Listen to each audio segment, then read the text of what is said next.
صلى الله عليه وسلم وشر الأمور محدثاتها وكل محدثة بدعة وكل بدعة ضلالة وكل ضلالة في النار.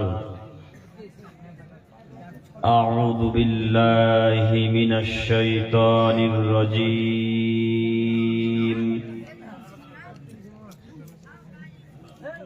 يا أيها الذين آمنوا لا تلهكم أموالكم ولا أولادكم عن ذكر الله ومن يفعل ذلك فأولئك هم الخاسرون. الآية.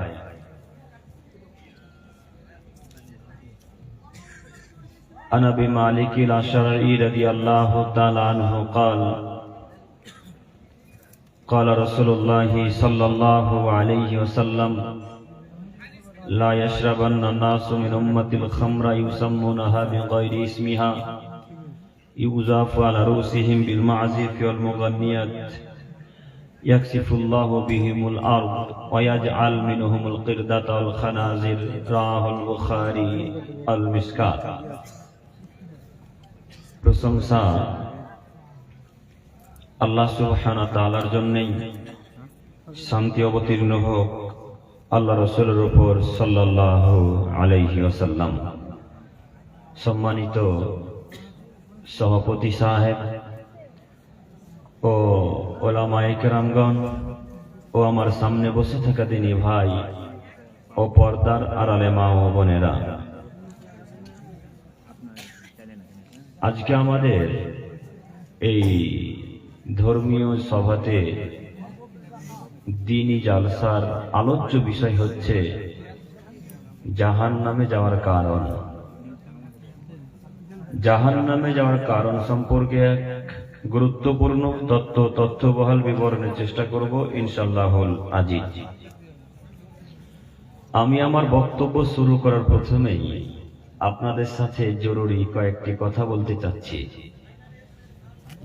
তার প্রথম জরুরি কথা হচ্ছে এই যে আপনারা যতজন এইখানে এখন আপাতত বসে আছেন সকলেই উত্তর দিয়ে বলেন যে আপনারা যে পদ্ধতিতে, যে নীতিতে এখন আপাতত বসে আছেন, এই বসাটা কি মুহাম্মদ সাল্লাল্লাহু আলাইহি সাল্লামের নীতিতে বসে আছেন? জি, কথা বুঝতে পারেননি? আমি প্রথম বাক্যে বললাম যে আপনারা যে বসে আছেন এখন আপাতত যে পদ্ধতিতে, এটা কি মুহাম্মদ সাল্লাল্লাহু আলাইহি সাল্লামের পদ্ধতিতে বসে আছেন? এটা তো রাসূল সাল্লাল্লাহু আলাইহি ওয়াসাল্লামের পদ্ধতি নয়। আপনি যদি বসাটাই তার পদ্ধতিতে না করতে পারেন তাহলে হাদিস কোরআন কি শুনবেন এখন? যে যদি বসাটাই আমাদের নবীর পদ্ধতিতে না হয়, যদি মঞ্চটাই যদি নবীর পদ্ধতিতে না হয়, তাহলে আমি এখন যত হাদিস কোরআন বলবো আপনি কোনো কথাকে প্রাধান্য দিবেন? কোনো কথাকে তো মান্যতা দিবেন না। অতএব আগে বসা শিখতে হবে তার পদ্ধতিতে, তার নীতিতে। এই যে ভাইরা, এই আপনাদেরকে বলছি, আপনার কথা বুঝেননি? আপনারা ওইখানে কেন? এতগুলো মানুষ সামনে আর আপনারা পিছনে, আর আপনাদেরকে আবার দাওয়াত দিব আমি, না কেমন কথা? জি, বাইরে এতক্ষণ তো ঘুরলেন, এখন দাঁড়িয়ে থাকতে হবে? থাকবেন তো 1 ঘন্টা বা আধা ঘন্টা, এরপরেও এতবার করে আপনাদেরকে কাকুতি মিনতি করে ডাকা লাগবে কেন? ডাকতে হচ্ছে এই জন্য, এটা ইসলামিক সভা, তাই না? ডাকতে হচ্ছে এই জন্য, এটা ধর্মীয় সভা। তাই আজকে যদি এই ঝাড়খণ্ডে কোন গান বাজনা সভা হতো, বা আপনাদের এই এলাকার কোন হিজড়াকে যদি আজকে নিয়ে আসতো উদ্ভর মানুষ, তাহলে উদ্ভর কোন যুবক যুবতী আজকে বাড়িতে বা বাজারে ঘুরতো না, সবাই আজকে এই স্থানে থাকতো। কথা বুঝতে পারেন না মনে হয়? কিছুদিন আগে মেলা হলো, খুব ভিড় ছিল। হ্যাঁ, মেলা, এই যে মেলা হলো কিছুদিন আগে, তো হাজার হাজার লোক। মেলা তো ছেড়ে দিন, মেলা তো লোক যাবে, ইহুদি খ্রিস্টান বৌদ্ধ সাঁওতালরাও যায়, ও কথা আমি বলতে গেলাম না। আমি বলতে চাচ্ছি আজকে এই উদ্ভবে যদি আপনাদের এই হরিশ্চন্দ্রপুর বলেন, মালদা বলেন, মুর্শিদাবাদ বলেন, আর আমাদের ফারাক্কা বলেন, জঙ্গিপুর বলেন, আর আপনাদের কাটিহার বলেন, এই এলাকার যারা অশিক্ষিত ইউটিউবার, যারা বেহায়া নোংরা ইউটিউবার, যারা দিন রাত গান বাজনা বাজায়, যারা দিন রাত ডান্স করে, এইরকম ইউটিউবার শফিকের মতো ছেলে যদি আজকে এই জায়গাতে আসতো, তো আজকে একটা লোক বাইরে থাকতো। জি, শফিককে চিনতে পারলেন না? সবাই চিনে, দেখেন শফিককে সবাই চিনে, কিন্তু মোহাম্মদ সাল্লাল্লাহু আলাইহি ওয়াসাল্লামের নাম শুনলে সাল্লাল্লাহু আলাইহি ওয়াসাল্লাম বলতে এটা জানে না। শফিকের ব্যাপারে সবকিছু জানে। তো আজকে যদি নদিয়া জেলার ওই ছেলেটা আসতো, অশিক্ষিত বেহায়া অসভ্য জেনাখোর ছেলেটা যদি আজকে আসতো, তাহলে হাজার হাজার মানুষ আজকে এই এলাকাতে থাকতো, কেউ আজকে বাড়িতে বাজারে ঘুরতো না। কথা বুঝেননি? কথা বুঝতে পারছেন ভাই আপনারা? এটা ধর্মীয় সভা, তাই আপনাকে বারবার আমাকে আদেশ করতে হচ্ছে, অনুরোধ করতে হচ্ছে যে সামনে এগিয়ে আসেন। যদি আজকে গান বাজনা সভা হতো, এই জায়গাটা পর্যন্ত পূর্ণ থাকতো। আজকে এই জায়গাটা পর্যন্ত এখানে পরিপূর্ণ লোক থাকতো, কেউ বাইরে ঘুরতো না, সবাই থাকতো। বুঝাবো কেমন করে? ধর্মীয় সভাতে তো লোক আসতে চায় না, লোক পিছনে দাঁড়িয়ে থাকে। যদি বক্তাদের বক্তা শুনতে ভালো লাগে তো একটু গিয়ে বসবো, আর যদি ভালো না লাগে তো ওখান থেকে লুঙ্গি তুলে বাড়ি চলে আসবো। এই জন্য পিছনে দাঁড়িয়ে থাকে। একটু ভালো লাগলে বসে গেলাম, না ভালো লাগলে বাড়ি চলে গেলাম। সামনের দিকে বসলে বক্তাদের চোখে নজরে লাগবে, তখন উঠে থেকে বকবে। হ্যাঁ, তাই সামনে আসছেন না।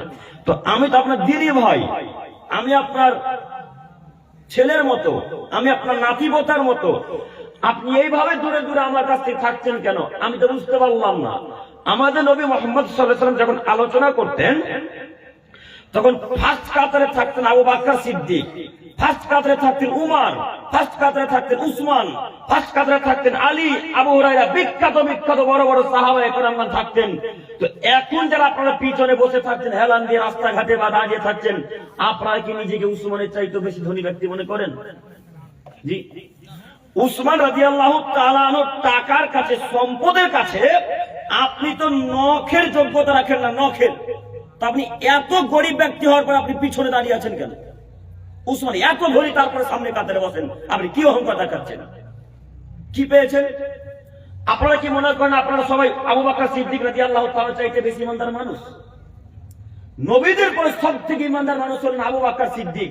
এত বড় দামি মানুষ, এত বড় মানুষ, তারপর আমাদের নবী যখন আলোচনা করতেন, হাদিস পড়ে বলতেন, তখন আবু বকর ফার্স্ট কাতারে আছেন, সামনে আছেন।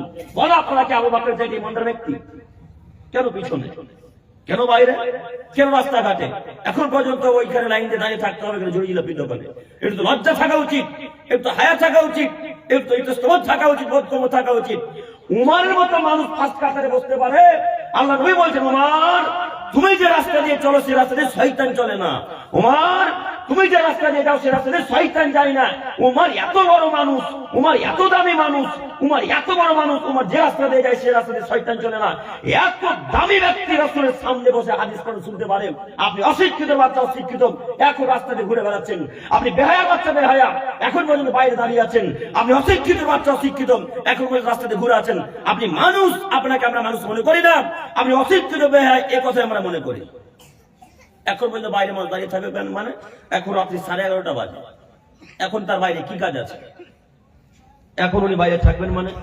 আপনারা কি কথা বুঝতে পারছেন? চাচা, আপনাদেরকে বলছি, কথা বুঝতে পারছেন না? তা আপনারা এখন পর্যন্ত কেন বাইরে? আপনার ছেলেরা বাইরে আছে। আমি বক্তব্যের বিষয় দিয়েছিলাম জাহান্নামে যাওয়ার কারণ। কথা শুধু মিলাবেন একটা একটা করে, আমার কথা মিলে কিনা। যদি আমার কথা মিলে হাদিস কোরআনের সাথে, তাহলে মান্যতা দেবেন আপনারা। আর যদি আমার কথা না মিলে, তো রাত্রিবেলা কথাকে ফেলে দেবেন ইনশাল্লাহ। ইনশাল্লাহ কথা বলেন, কথা বলেন ইনশাল্লাহ। ইনশাল্লাহ। 1 2, আমি যতক্ষণ কথা বলবো আপনারা একটু আমার সাথে কথা বলবেন ইনশাল্লাহ। মাথায় থাকবে না? ইনশাল্লাহ। 3, আমি কথা বলতে গিয়ে হক কথা আসবে, এর মাঝে আর আপনার পার্সোনাল কথা আসবে। যদি হক কথা চলে আসে, তখন লুঙ্গি তুলে বাড়ি চলে যাবেন না, তো থাকবেন ইনশাল্লাহ। তিতা লাগলে একটু বসে যাবেন, মিঠা লাগলে একটু বসে থাকবেন। আপনার বিপক্ষে যদি কথা চলে যায়, রাগ দেখে যাবেন ইনশাল্লাহ। উঠে গিয়ে সমাজের বিশৃঙ্খলা সৃষ্টি করবেন না সবার অন্তত, ইনশাল্লাহ। ইনশাল্লাহ। তিতা লাগলে একটু বসেন, মিঠা লাগলে একটু বসেন, অন্তত শেষ করে যাবো 1 ঘন্টা 1 ঘন্টা যতক্ষণ থাকি, ইনশাল্লাহ। ইনশাল্লাহ। সম্মানিত উপস্থিতি, আমরা আলোচনার বিষয় দিয়েছিলাম জাহান্নামে যাওয়ার কারণ। আমি আপনাকে কটা জাহান্নামে যাওয়ার কারণ দেখাবো? কটা জাহান্নামে যাওয়ার কারণ দেখাবো বলেন? একটা করে যদি বলতে শুরু করি তো ফজর পার হয়ে যাবে, জাহান্নামে যাওয়ার কারণ শেষ হবে না। দেখি আল্লাহ কতদূর আমাদেরকে বলাই। তার একটি কারণ হচ্ছে আপনার স্ত্রী আর আপনার কন্যাকে বেহায়া, নোংরা, পতিদলের, বেশ্যালের মহিলাদের মতো আজকে বাজারে ঘুরে বেরিয়েছে। আপনার জাহান্নামে যাওয়ার কারণ আপনার কন্যা এখন পর্যন্ত ওইখানে একটা দেখলাম মসজিদের পাশে একটা লোক পুতুল বেচছে। পুতুল দেখতে পাননি? কি বেচছে লোকটা? মুবারক নাকি? নাম বলতে হবে না। কেউ তো বেচছে, কথা বলে না, কেউ বেচছে। আচ্ছা আপনারা সবাই বলেন তো, ধর মানুষ পুতুল ক্রয় বিক্রয় হালাল না হারাম? শেখ হারাম। তো আপনাদের কারোর মাথাতেই ছিল যে পুতুল দোকান অন্তত বসতে দেওয়া যাবে না? ঝুড়ি জিলাপির দোকান দিয়েছেন, আমরা কোনোদিন বিরোধিতা, আমরা সব দোকানের বিরোধিতা করি। তো আমি আপনার ঝুড়ি জিলাপির বিরুদ্ধে এখন বলতে চাচ্ছি না।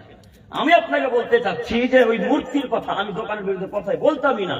দেখলাম জুতাটা পড়তে পড়তে শুটা পড়ছেন, তখন দেখলাম মূর্তি লোকটা বিক্রি করছে।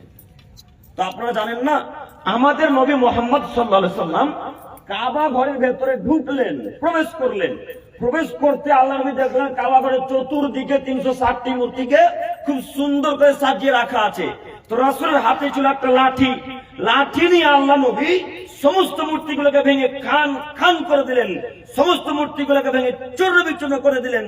সমস্ত মূর্তিগুলোকে লাঠি দিয়ে ভেঙে খান খান করে দেওয়ার পর বললেন, জাল হক, এসেছে সত্য, অজাকাল বাতিল, চলে গেছে মিথ্যা। ইন্নাল বাতিল, নিশ্চয় মিথ্যা, কানা কাহুকা, চিরদিন মিথ্যা। এই বলে সব মূর্তিকে লাঠি দিয়ে চূর্ণ বিচূর্ণ করে দিলেন।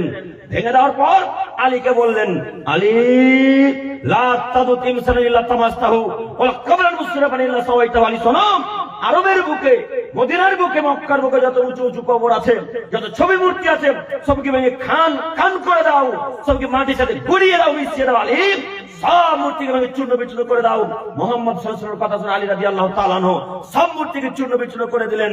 আমাদের নবী মূর্তি ভাঙতে পারেন, ইব্রাহিম আলাইহিস সালাম মূর্তি ভাঙতে পারেন, আরে আলী রাদিয়াল্লাহু তাআলা মূর্তি ভাঙতে পারেন।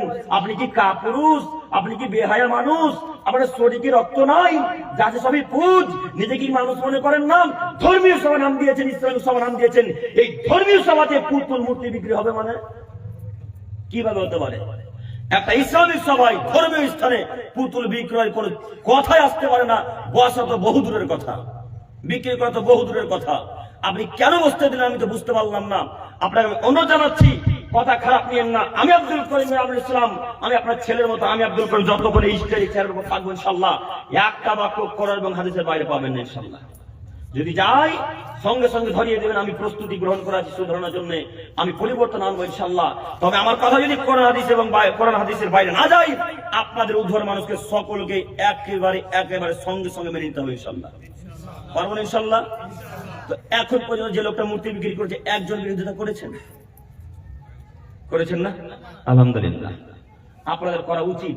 মূর্তি অন্তত বিক্রি করবে না, বিক্রি করুক না ফুল টুল এখন করুক। আপনারা বলছেন যে না বসলে লোক আসে না, তার মানে আপনারা তাকদীরকে বিশ্বাস করেন না, তার মানে ভাগ্যকে বিশ্বাস করেন না, তাই না শেখ? তার মানে ভাগ্যকে আপনারা অস্বীকার করেন। ভাগ্যকে অস্বীকার করলে তো মুসলমান হওয়া যায় না। তো আমি দেখাতে চাচ্ছিলাম জাহান্নামে যাওয়ার কারণ। এটা বর্তমান সব থেকে বড় জাহান্নামে যাওয়ার কারণ। আল্লাহ নবী বলছেন শিরক, ছবি মূর্তি হচ্ছে শিরকের উৎস। মূর্তি হচ্ছে শিরকের উৎস, ছবি মূর্তি হচ্ছে শিরকের উৎস। আচ্ছা, আজকে যদি এই লোকটার কাছ থেকে 2টা ছেলে বা 2টা মেয়ে পুতুল ক্রয় করে, এই পুতুলটা বাড়িতে যতদিন থাকবে, ওই 2 ছেলে মেয়ের বাড়ির লোকের যত পাপ হবে, যে লোকটা বিক্রি করেছে এই লোকটার একাই তত পাপ হবে। এবার আপনি বলেন, যেই ছেলে মেয়েটা মূর্তিটা বাড়িতে ক্রয় করে নিয়ে গেল, এই বাড়িতে রহমতের ফেরেশতা প্রবেশ করবে না। তো আপনি টাকা দিয়ে ঝগড়া কিনবেন না, টাকা দিয়ে আপনি শান্তি কিনবেন গো? কথা বলে না। টাকা দিয়ে কি কিনবো? শান্তি কিনবো। প্রত্যেকদিন সালাতের মাধ্যমে গিয়ে আল্লাহকে বলেন, আল্লাহ পরিবারের সুখ শান্তি ফিরিয়ে দাও, আল্লাহ ছেলে মেয়েতে বরকত দান করো, আল্লাহ টাকাতে বারাকা দান করো, আল্লাহ ইলমে বারাকা দান করো, আল্লাহ তোমার কাছে ভিক্ষা চাইছি ইমানি হালাতে যেন মৃত্যু হয়, আল্লাহ তুমি রাসূলের যা পদ্ধতিতে চলা তৌফিক দান করো। দিন রাত বলছেন, কিন্তু রহমতের ফেরেশতা তো ততক্ষণ পর্যন্ত আল্লাহ পাঠাবেন না যতক্ষণ পর্যন্ত বাড়িতে মূর্তি আছে, যতক্ষণ বাড়িতে ছবি মূর্তি আছে ততক্ষণ পর্যন্ত আল্লাহ রহমতের ফেরেশতাকে দিবেন না। হাদিস তো সহিহ মুসলিম মিসকাতের হাদিসগুলোকে কি করবেন? আপনাকে অনুরোধ করে বলে যাচ্ছি, আমরা মাঝে মাঝে দেখতে পাই, কালকে যখন বাসুদেবপুরে প্রোগ্রামে ছিলাম তো এরকম ওই পর্দা টাঙানো ছিল, তো পর্দার মধ্যে দেখলাম ওই পায়রা ছাপা আছে, পায়রা, কবুতর, কবুতর বুঝছেন না, কবুতর পায়রা। তো ওই পায়রা আজকে আপনাদের আমি অনেকক্ষণ ধরে লক্ষ্য করেছি, নেই আলহামদুলিল্লাহ, তার মানে বুঝতে শিখেছেন যে পায়রা দিতে হয় না। তো আপনারা এটা বুঝলেন মূর্তি, তো যে লোকটা বিক্রি করছে ওটা কি মূর্তি নয়? যে কথাই বলে না, ওটাও মূর্তি। তো এতক্ষণ কি করছিলেন? এখন যে 20টা লোক কিনে নিয়ে বাড়ি গেছে, এখন কজনের বাড়ি থেকে ভাঙবেন? কজনের বাড়ি থেকে ভেঙে চূর্ণ বিচূর্ণ আগুনে পোড়াবেন? পারবেন না। ও বলবো আমি আমার বাপের টাকা দিয়ে কিনি, এখন কি করবেন? এখন তারা আটকাতে পারবেন না।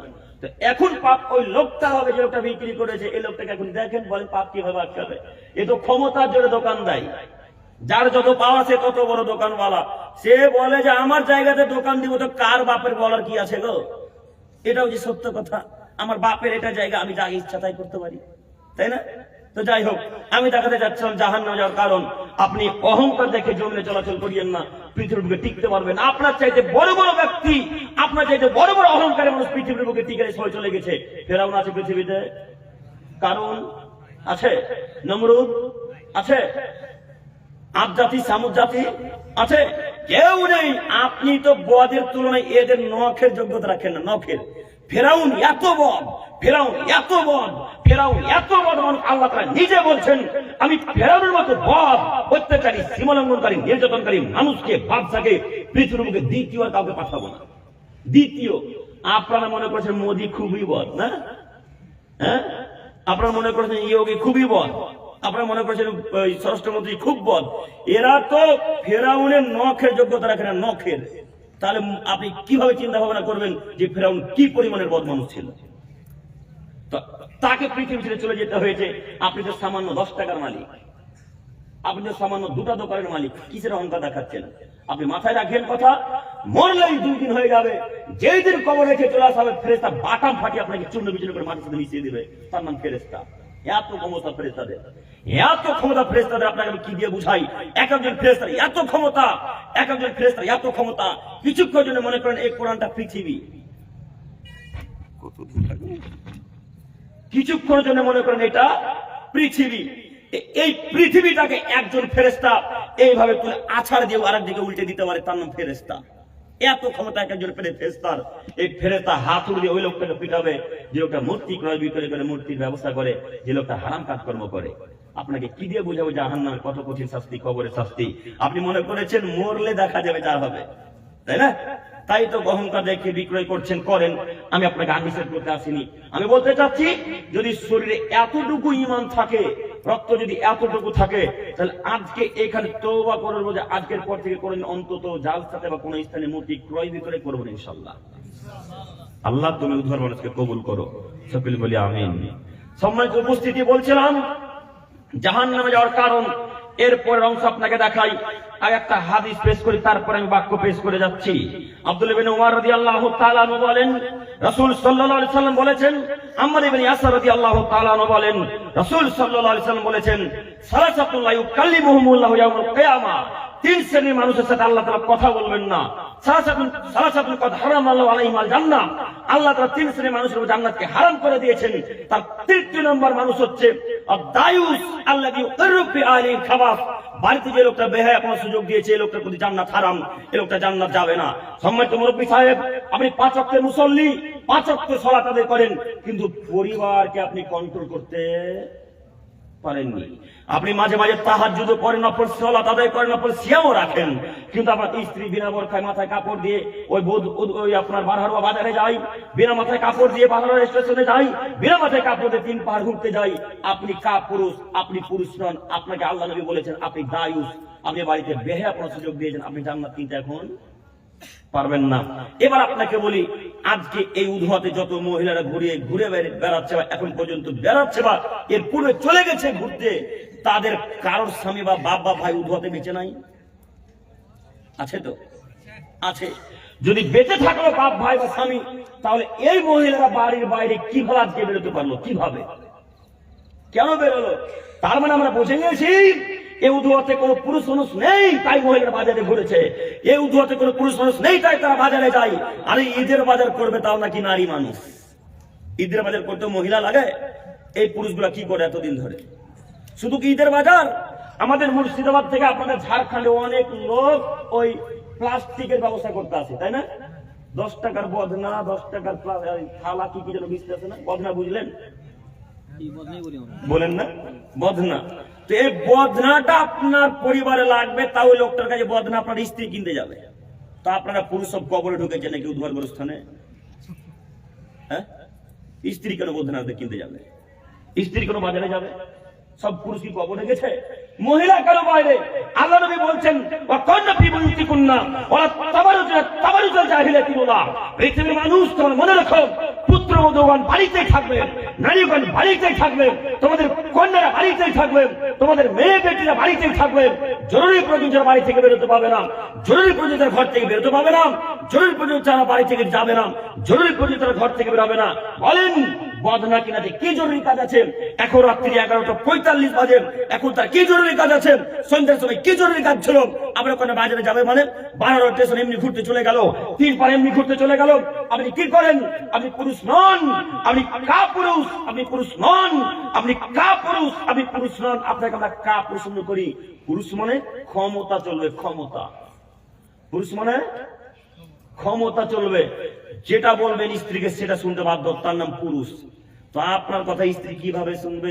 আপনি তো স্ত্রীর কথা শুনেন। যাকে আমাদের মুর্শিদাবাদ জঙ্গিপুর মুর্শিদাবাদের ভাষাতে বলে ভাঁড়ুয়া। কি আপনারা ভালো বলেন? ভাঁড়ুয়া। যে স্বামী স্ত্রীর কথাতে চলে তাকে আমরা ভাঁড়ুয়া বলি, তা আপনারা বলেন মানে কথা মিলছে নাকি সব? আমাদের মতোই ভাষা। আপনারা ওই আমরা রাস্তা চিনতে পারছিলাম না, তখন আমাদেরকে হিন্দিতে বলছে, ওই মুখের দিকে সে, তাই না ভাই? ওই মুখের দিকে, হ্যাঁ, তো হিন্দিতে কথা বলছে। তো আমি ভাবছিলাম যে ওরা আমার কথা বুঝবে না কেমন, যে কি হবে। তার মানে সম্পূর্ণ বুঝতে হচ্ছে না। আলহামদুলিল্লাহ, আলহামদুলিল্লাহ।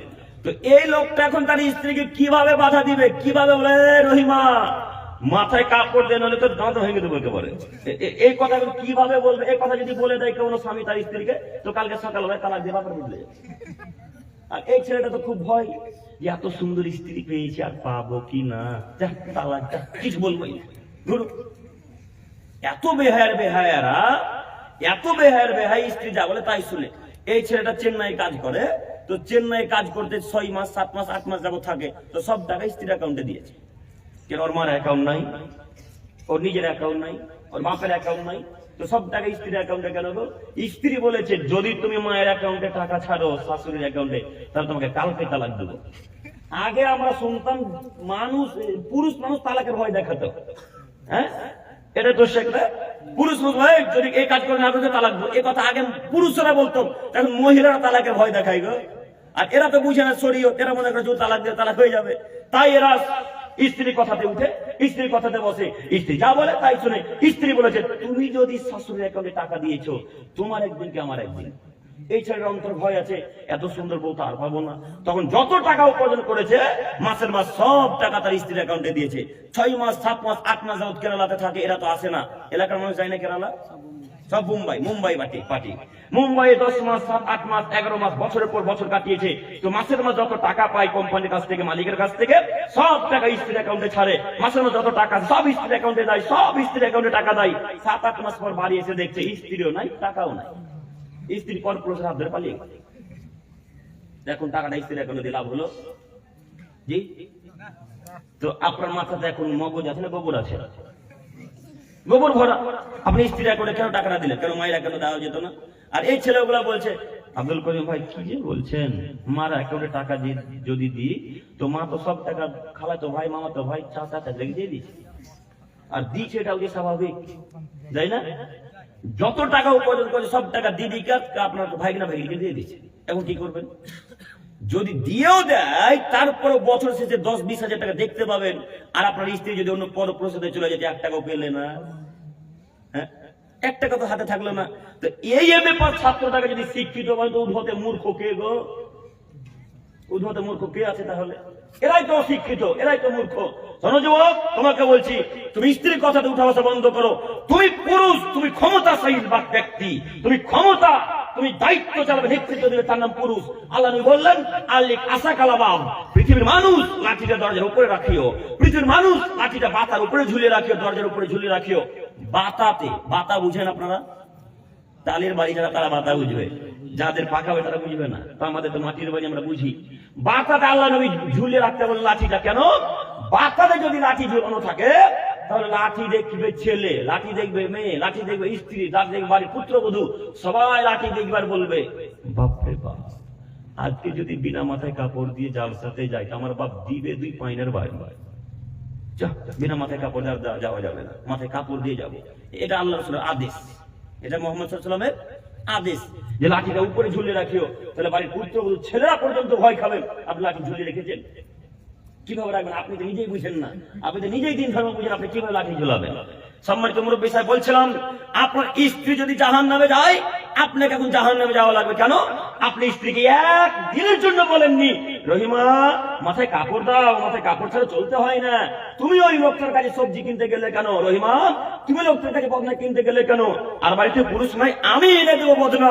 যদি না আমি থাকি, যেদিন আমি আসবো সেদিন আমাকে অনুরোধ করবে, আমাকে বলবে, আমি এনে দেবো, কিন্তু তুমি যাবে না। অন্তত এই কথা বলতে পারবেন না? পারবো ইনশাল্লাহ। বলা উচিত।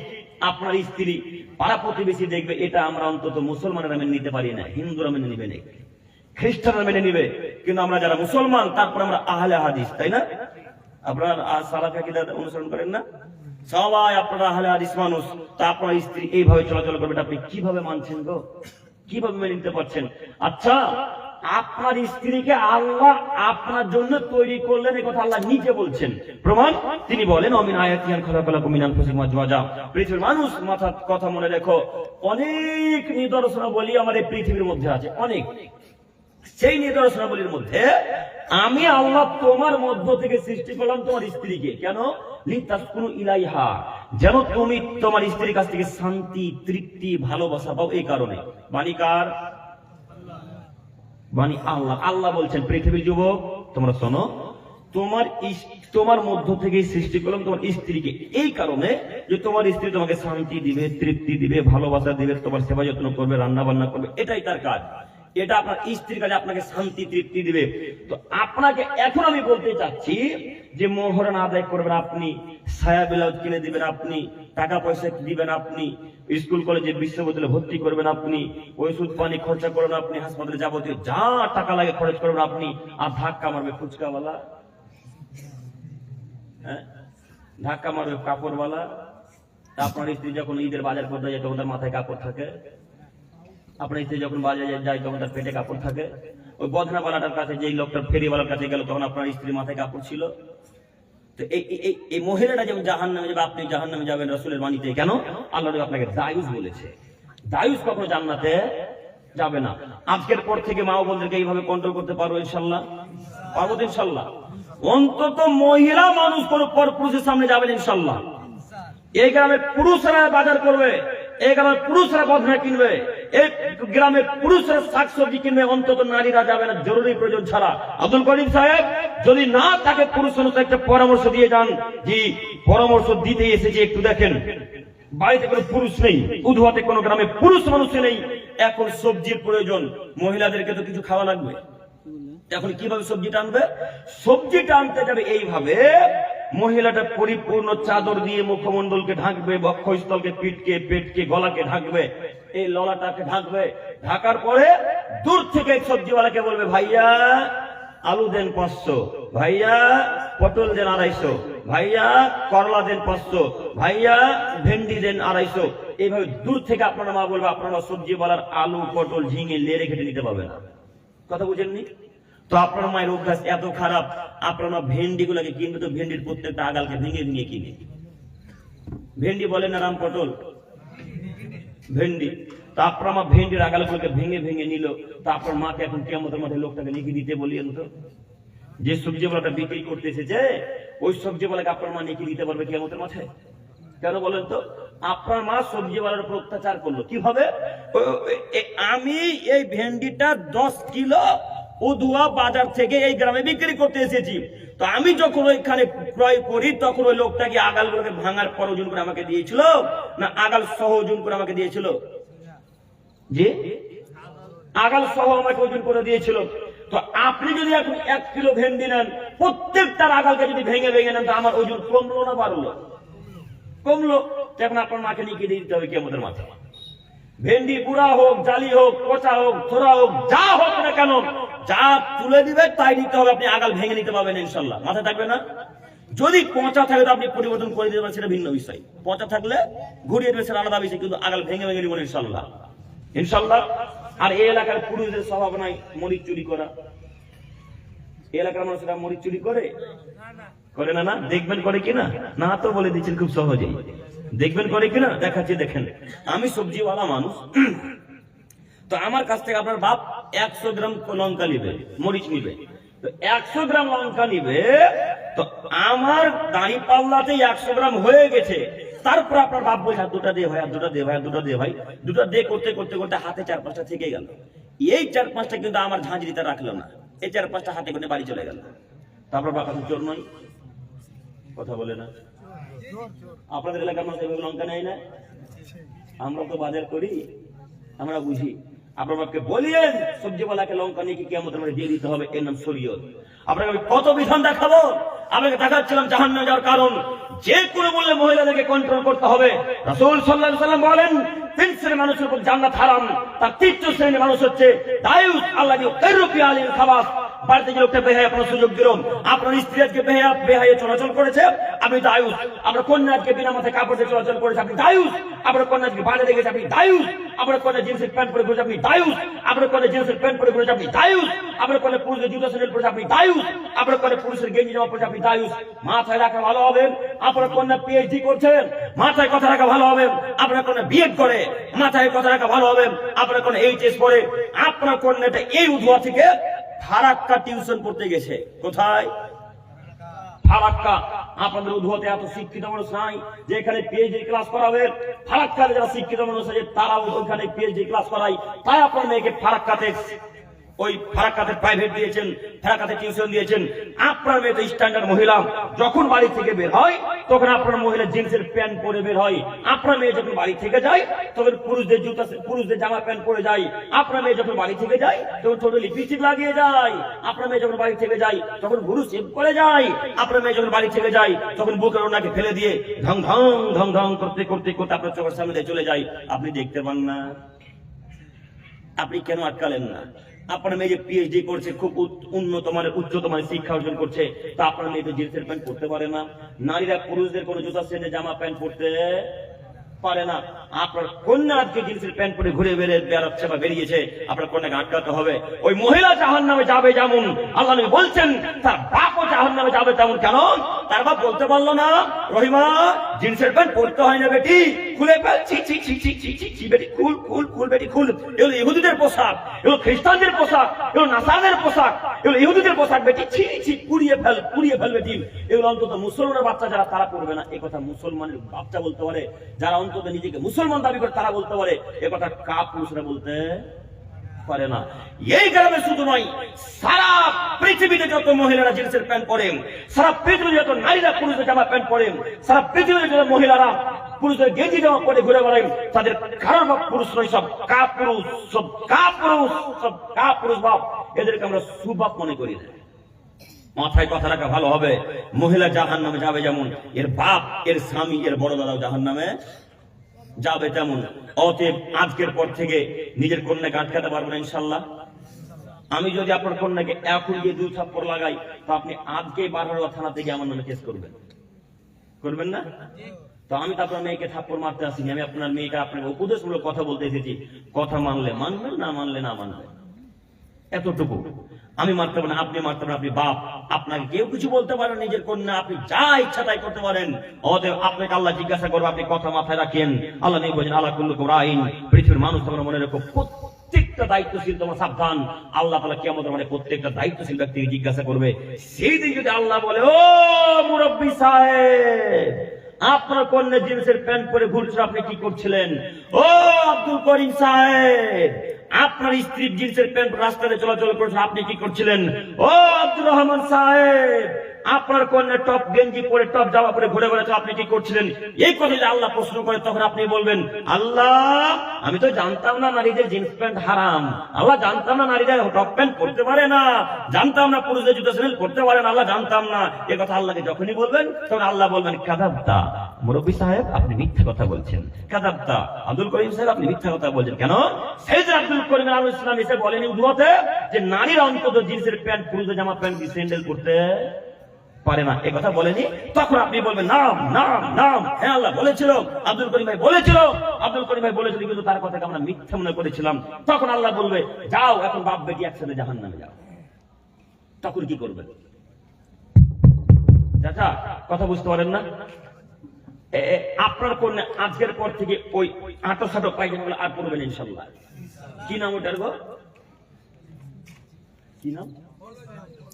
না না, লেগিংস, লেগিংস না কি বলে? একেবারে টাইট ফিটিং থাকে না গো, লেগিংস না জেগিংস না কি বলে যে? না জিন্স প্যান্ট, লেগিংস না জিন্স প্যান্ট বলে, লেগিংস প্যান্ট বলে মনে হয় না ভাই? চুস পায়জামা বলে, লেগিংসও বলে, বা জেগিংসও বলে না? লেগিংস বলে। তা আপনার কন্যার উপর মোটা নিচ মিহি সব বুঝা যাচ্ছে, আপনি কাপড় সব আটকালেন না কেন? আটকালেন না কেন? বেহায়া কোথাকার! আপনার মেয়েকে দেখে যখন বাজে কমেন্ট করেছে উদ্ধত ছেলে, তখন আপনার রক্ত ফুটেছে? আপনার মেয়ে যখন ওই জিন্সের প্যান্ট পরে রাস্তা দিয়ে বেরিয়েছে, তখন আপনার শরীরে কাঁটা লেগেছে? আপনার মেয়ে যখন সুন্দর করে সেজে গেছে, তখন উদ্ধত ছেলেরা বলেছে, দেখ রে আব্দুর রহমানের বেটি কত সুন্দর। তখন আপনার মেয়ে কান্নাকাটি করতে করতে করতে এসে আপনাকে বলছে, আব্বু অমুক ছেলেটা বাজে কমেন্ট করেছে, আব্বু অমুক ছেলেটা নোংরা কথা বলেছে। যেমন কথা বলা, তখন আপনার রক্ত টকবক টকবক টকবক করে ফুটতে শুরু করেছে। হ্যাঁ, আমার বেটিকে কে বলেছে রে? আমার বেটিকে কে এরকম বাজে কমেন্ট করতে পারে? চলো আমাকে কেটে ফেলে দেওয়া, নদীতে ভাসিয়ে দেবো। ও কা পুরুষের বাচ্চা, এখন কেন গায়ে রক্ত ফুটলো? গায়ে রক্ত ফুটলো তখন উচিত ছিল যখন আপনার কোন লেগিংস জেগিংস জিন্সের প্যান্ট পরে বাড়ি ফিরে বেরোলো, তখন উচিত ছিল। আপনার মেয়ের প্রতি বাজে কমেন্ট করেছে, আলহামদুলিল্লাহ পড়েন। আপনার মেয়েকে নিয়ে গিয়ে রেপ করে মেরে ফেলেনি, তার জন্য আর একবার আলহামদুলিল্লাহ পড়েন। অশিক্ষিত কোথাকার! আপনি এমএ পাস ছাত্র কে বলেছে? আপনি বিএড পাস ছাত্র কে বলেছে? আপনি পিএইচডি করা পাস ছাত্র কে বললো? আপনার বিদ্যাকে আমরা মূল্যায়ন করি না, আপনার বিদ্যাকে আমরা মূল্যায়ন করি না। যে বিদ্যা জিন্সের প্যান্টের মুখে লাথি মারতে পারে নারীদের জন্য, যে বিদ্যা পুরুষদের নারীদের জন্য লেগিংসের প্যান্টের মুখে লাথি মারতে পারে না, যে বিদ্যা নারীদের পর্দা করতে পারে না, যে বিদ্যা নারীদের হালাল হারাম পার্থক্য করতে পারে, এই বিদ্যাকে মাটির উপরে না রেখে উধুয়ার গোরস্থানে পুঁতে দেন, অনেক ভালো। এই বিদ্যা রেখে লাভ নেই। সম্মানিত মুরব্বী সাহেব, আপনাকে অনুরোধ করে যাচ্ছে, নীতি পরিবর্তন করেন। আপনার মেয়ে যদি জাহান্নামে যায়, আল্লাহ রাসূলের ভাষাতে, আল্লাহ নবীর বাণীতে, আল্লাহ নবীর বাক্য অনুযায়ী বোঝা যাচ্ছে, ওই মেয়ে যেমন জাহান্নামে, ওর বাপও তেমন জাহান্নামে যাবে। অতএব অনুরোধ রক্ষা করুন। আজকের পর থেকে অন্তত আমাদের মা বোন ভাই, মা বোন আত্মীয় স্বজন যারা অন্তত নারীরা, তারা জিন্সের প্যান্ট আর পরবেন ইনশাআল্লাহ। সবাই বলি ইনশাআল্লাহ। ইনশাল্লাহ বলবেন আপনারা? ইনশাল্লাহ না মনে করেছে তুই যা বলবি বলবি, কাম করেছি তোর কথা শুনছি না, শুনিয়েন না, মরলে বুঝা যাবে। হ্যাঁ, মরলে বুঝা যাবে কত ধানে কত চাল। এখন আপনাকে বুঝাতে পারবো না। কেন? আপনার শরীরে এখন রক্ত টকবক টকবক টকবক করে ফুটছে। আপনার বয়স এখন 32 বছর, একবার ভরপুর জোয়ান। এখন যা ইচ্ছে তাই করতে পারেন। এখন যদি পাহাড় কেটে দিতে পারেন, পাহাড় কেটে দিতে পারবেন।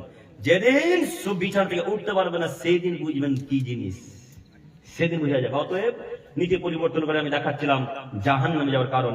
এরপরে আয়াত মহান আল্লাহ তাআলা বলেন, ইয়া আইয়ুহাল্লাযীনা আমানু, হে পৃথিবীর ইমানদার মানব সম্প্রদায়, লা তুলিকুম আমওয়ালুকুম ওয়া আওলাদুকুম আন যিকরিল্লাহ, তোমরা তোমাদের ধন সম্পদ পেয়ে, তোমরা তোমাদের ছেলে মেয়ে পেয়ে, তোমার জমি জায়গায় টাকা পয়সা পেয়ে আমার জিকির অর্থাৎ সালাত নামাজ থেকে দূরে সরে যেও না। ওমাইয়া ফাযালিক, যদি তোমরা এমনটা করো, ফাউলাইকা হুমুল খাসিরুন, তাহলে তোমরা ক্ষতিগ্রস্তদের অন্তর্ভুক্ত হবে। অত্র আয়াতে 4টি বাক্য, 4টি বাক্য শেষ বাক্যের কথা বলতে চাচ্ছি।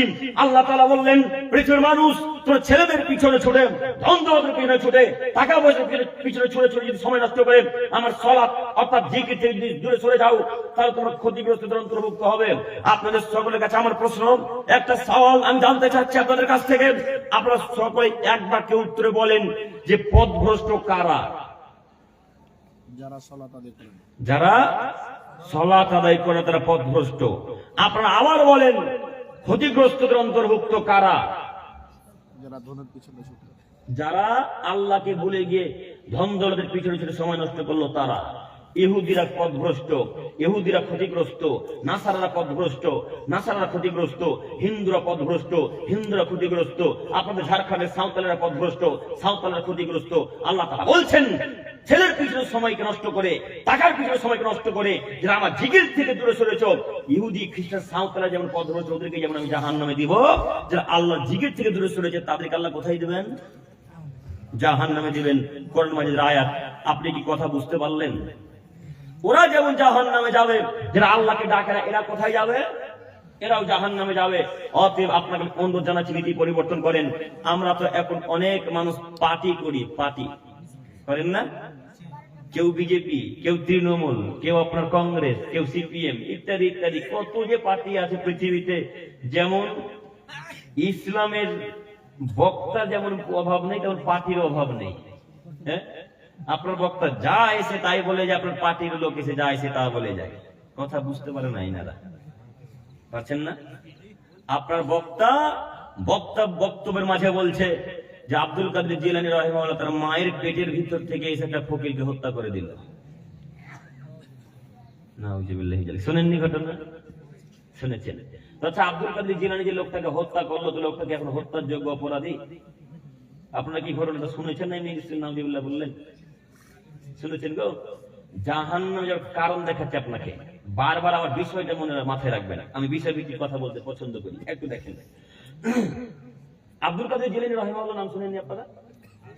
শুনেছেন না? বিশেষ করে যারা প্রকৃত হানাফি আমার ভাইয়েরা, যারা আসল হানাফি, তারা খুব মূল্যায়ন করে, আমরাও মূল্যায়ন করি। আমি নিজে আব্দুল কাদের ভালো মানুষ, খুবই ভালো মানুষ। তিনি অনেক শিক্ষিত মানুষ, আমরা তাদেরকে সম্মান করি। তো এই আব্দুল কাদের জিলানী তার মায়ের পেটের ভিতরে আছে। কোথায় আছে? মায়ের পেটের ভিতরে আছে। তো একটা ভিক্ষুক ভিক্ষা করতে তার মার কাছে এসেছে, এসে বলছে আম্মু দিয়েছে। তখন এই ফকিরটা তার মাকে দেখে খারাপ চিন্তা ভাবনা করেছে যে তার মা সাথে জেনা করবে, বিচার করবে, এরকম একটা চিন্তা ভাবনা লোকটা করেছে। তো এই কথা কিন্তু আব্দুল কাদের জিলানী মায়ের পেটের ভিতর থেকে বুঝতে পেরেছে। আচ্ছা, গায়েবের কথা কি আল্লাহ তাআলা ছাড়া কেউ জানে? আল্লাহ ছাড়া তো গায়েবের কথা কেউ জানে না। স্বয়ং মুহাম্মদ সাল্লাল্লাহু আলাইহি ওয়াসাল্লাম গায়েবের খবর বলতে পারে না। আব্দুল কাদের জিলানী রাহিমাহুল্লাহ তো বহু দূরের কথা, আপনার অমুক মানুষ তো বহু দূরের কথা। দেখেন তো আব্দুল কাদের জিলানী মায়ের পেটে থেকে কিভাবে বুঝলো যে ফকিরটা আমার মায়ের সাথে জেনা করবে? এই কথা যখন বুঝতে পারলো, তখন আব্দুল কাদের জিলানী তার মায়ের পেটের থেকে বেরিয়ে এসে একটা ছোরা হাতে নিয়ে আব্দুল কাদের জিলানী লোকটাকে হত্যা করে দিল। আচ্ছা, যদি হত্যা করলো মানলাম, আব্দুল কাদের জিলানী মায়ের পেট থেকে বেরিয়ে এলে কথা মানলাম, তো আব্দুল কাদের জিলানী এখন তার মায়ের পেটে যাবে কিভাবে? হ্যাঁ, এখন তো তার ভূমিষ্ঠ হওয়ার সময় হয়নি। এখন পৃথিবীতে আসার তার কথা বলে না, সময় হয়নি। তো আব্দুল কাদের জিলানী কেন লোকটাকে হত্যা করলো, বের হলো কিভাবে? আর যদি হত্যাই করে, হত্যার যোগ্য অপরাধী তখন হয় যখন মানুষ জেনা ব্যভিচারে লিপ্ত হয়। তখন ফকিরটা কি জেনা করেছে? এখনো শুধু চিন্তা ভাবনা ব্রেনে নিয়েছে যে জেনা করবো, বা খারাপ চিন্তা নিয়েছে, তখন হত্যার যোগ্য অপরাধী লোকটা। আব্দুল কাদের জিলানী হত্যা করলো কেন? কারণ আপনার হুজুর, আপনার বক্তা মিথ্যা কথা বলেছে। এই কথা যখন বক্তা বলেছে, তখন যত উপস্থিত শ্রোতা সবাই বলছে সুবহানাল্লাহ। বক্তা তো মূর্খ, শ্রোতারা ডবল মূর্খ। কিভাবে বললো যে আব্দুল কাদের জিলানী রাহিমাহুল্লাহ মায়ের পেটের ভেতর থেকে বেরিয়েছে, একটা লোক হত্যা করে মায়ের পেটে ঢুকে গেল? কিভাবে মায়ের পেটের ভেতর যাবে? কথা যে বলবে, কথা তো সমাজে বিক্রি হতে হবে। হ্যাঁ, এমন উদ্ভট কথা বলছেন যে কথা হাদিসে নেই, কোরআনে নেই, কোনো ইতিহাসে নেই। এরকম কথা বলে আপনি জাতিকে কি বোঝাতে চাইছেন? জাতিও বোঝে না, জাতি মনে করছে এটাই ধর্ম। তো আমরা যখন এর বিরোধিতা করি তখন আমরা খারাপ কেন? জাতি তো এতদিন মনে করছে এটাই আসল ধর্ম, তাই না? জাতি তো মনে করছে এটাই ঠিক। আব্দুল কাদের এখন ভুল কথা বলছেন। মাথায় কথা রাখা ভালো হবে। আল্লাহ নবী বলছেন মান কাযাবা আলাইহি মুতাআম্মিদান ফালিয়াতাবাওয়া মাকআদাহু মিনান নার। পৃথিবীর মানুষ মনে রেখো, আমার ব্যাপারে লাখ কোটি কথা বলো, কোনো যায় আসে না। আমার ব্যাপারে হাজার হাজার কথা বলো, কোনো দোষ নেই। তোমরা বনী ইসরাঈলের ঘটনা বলো, কোনো দোষ নেই। তোমরা আমার ব্যাপারে যা খুশি তাই বলো, কোনো ব্যাপার নেই। তবে বনী ইসরাঈলের ঘটনা যেন সত্য হতে হবে। আমার কথা বলতে গিয়ে যদি এতটুকু বাড়াবাড়ি করো, তাহলে তোমাদের থাকার জায়গা জাহান্নাম। ও বক্তা সাহেব, এই কথা যদি রাসূলের সাথে না মিলে, তাহলে আপনার অবস্থা কোথায়? ও হুজুর সাহেব, যদি আব্দুল কাদের জিলানীর ঘটনা আসলে সত্য না হয়, মায়ের পেট থেকে বেরিয়ে না আসে ভেতর থেকে, তাহলে রাসূলের বুখারী, মুসলিম এবং মিশকাতের হাদিস অনুযায়ী আপনার স্থান কোথায়? জাহান্নাম। এখন আপনাকে আমি কি দিয়ে বুঝাবো জাহান্নাম কত কঠিন জায়গা? বক্তা মনে করেছে এটাই ধর্ম, হাদিস করা না করে বক্তব্য দিতে চলে আসে।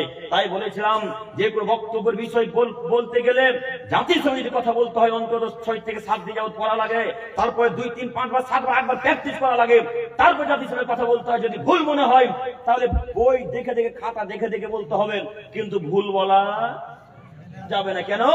আমার একটা ভুল কথাতে যদি আজকে 10,000 মানুষ পালন করে আমার কথাটাকে, 10,000 মানুষ যত পাবি, আমি একাই তত পাবি। অতএব কথা বলার পূর্বে বারবার যাচাই করা লাগবে, বারবার যাচাই বাছাই করে বক্তব্য দিতে হবে। অতএব আপনাদেরকে বলছি, আপনারা যে শরীয়ত মানবেন, তো শরীয়তটা সহিহ না জয়ী সেটা মানবেন না, দেখবেন না? হাদিসটা সহিহ না জয়ী এটা দেখবেন না? এটা কি ঈদগাহ ময়দান না এমনি পাবলিকের জায়গা? পাবলিকের জায়গা। তো এই জায়গাটা আমার এই ছোট ভাই তালেব ইলমটা কিনবে, বা আপনি কিনবেন, ভাই আপনি কিনবেন জায়গাটা।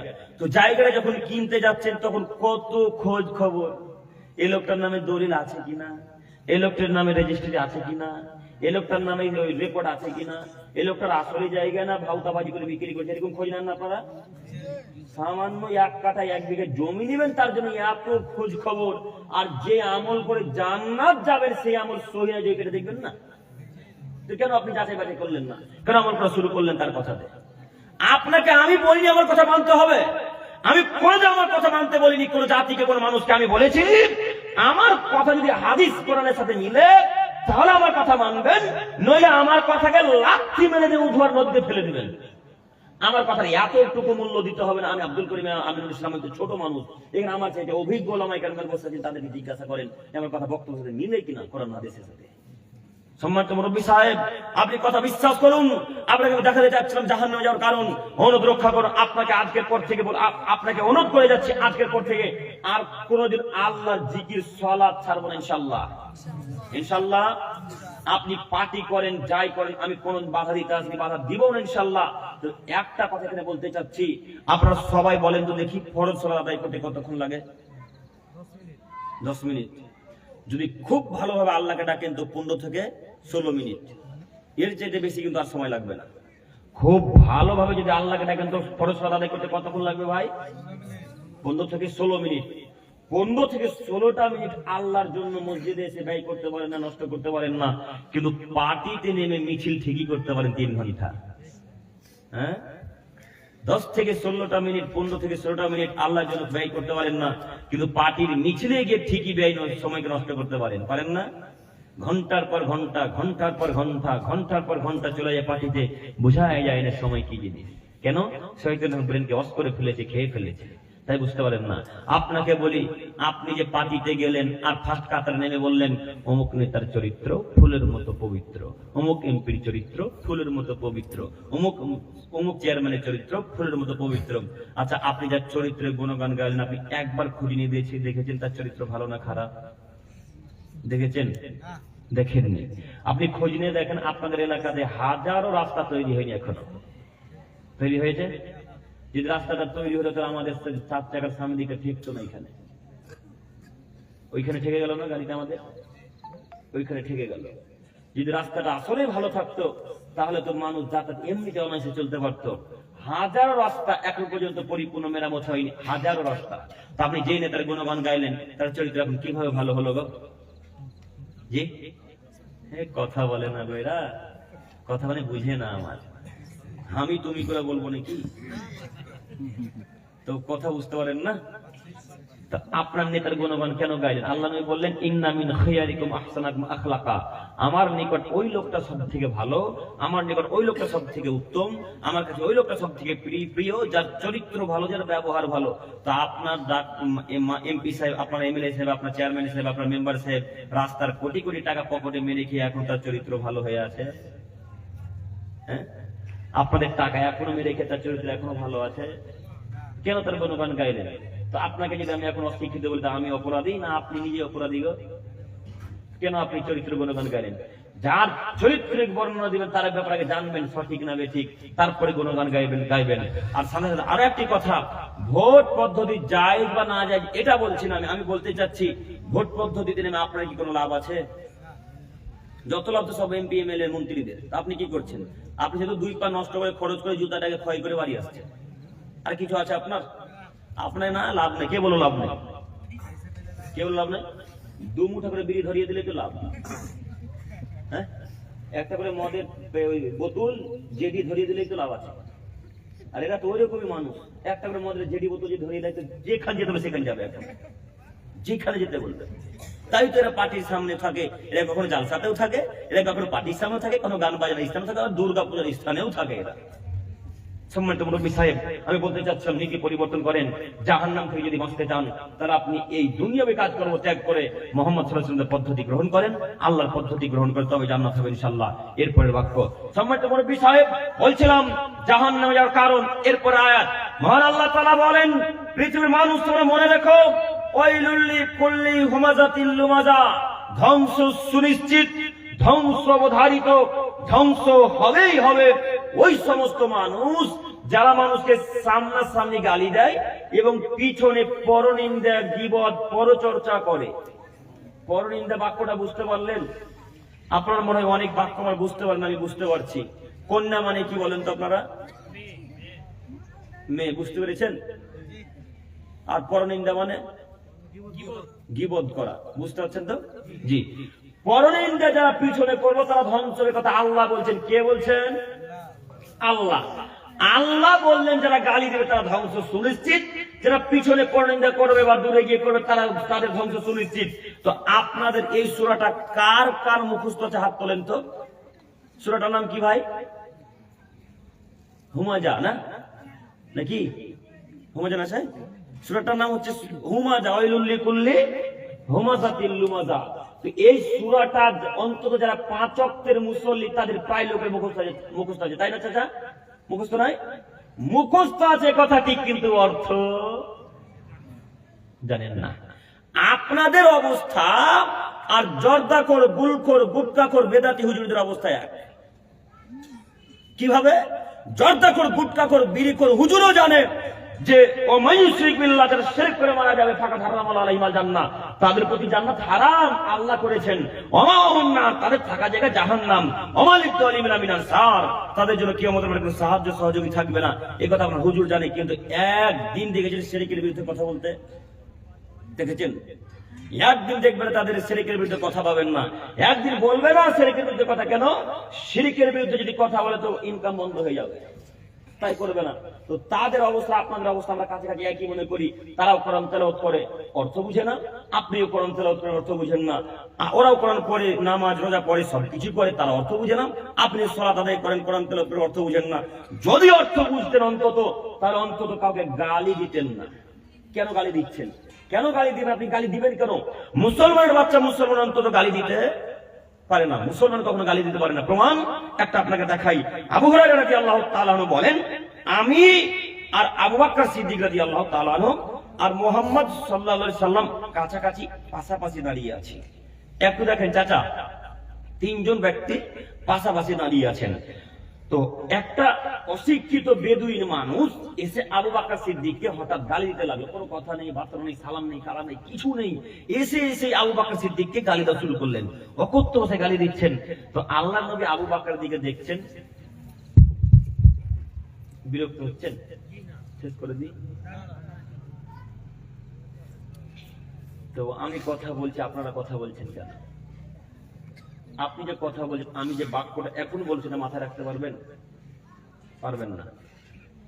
এই কথাই চূড়ান্ত সত্য, যে গল্প করতে করতে যদি ক্লাস করেন তাহলে ওই ক্লাস আপনার মাথাতে থাকবে না। তো এটা এখন ক্লাস চলে না। তো আমি কথা বলি, আপনি একজন আরেকজন ঘাড়ে হাত দিয়েছেন, আপনি কিছু বুঝতে পারবেন? আপনি বুঝতে পারলেন না যখন কোনো কথা, তখন সকালবেলা চায়ের দোকানে গিয়ে বলছেন, করিম বেটা কি যে ভুলে গেল, কিছুই বুঝিনো না। তো কি বুঝবেন এখন যদি গল্প করেন?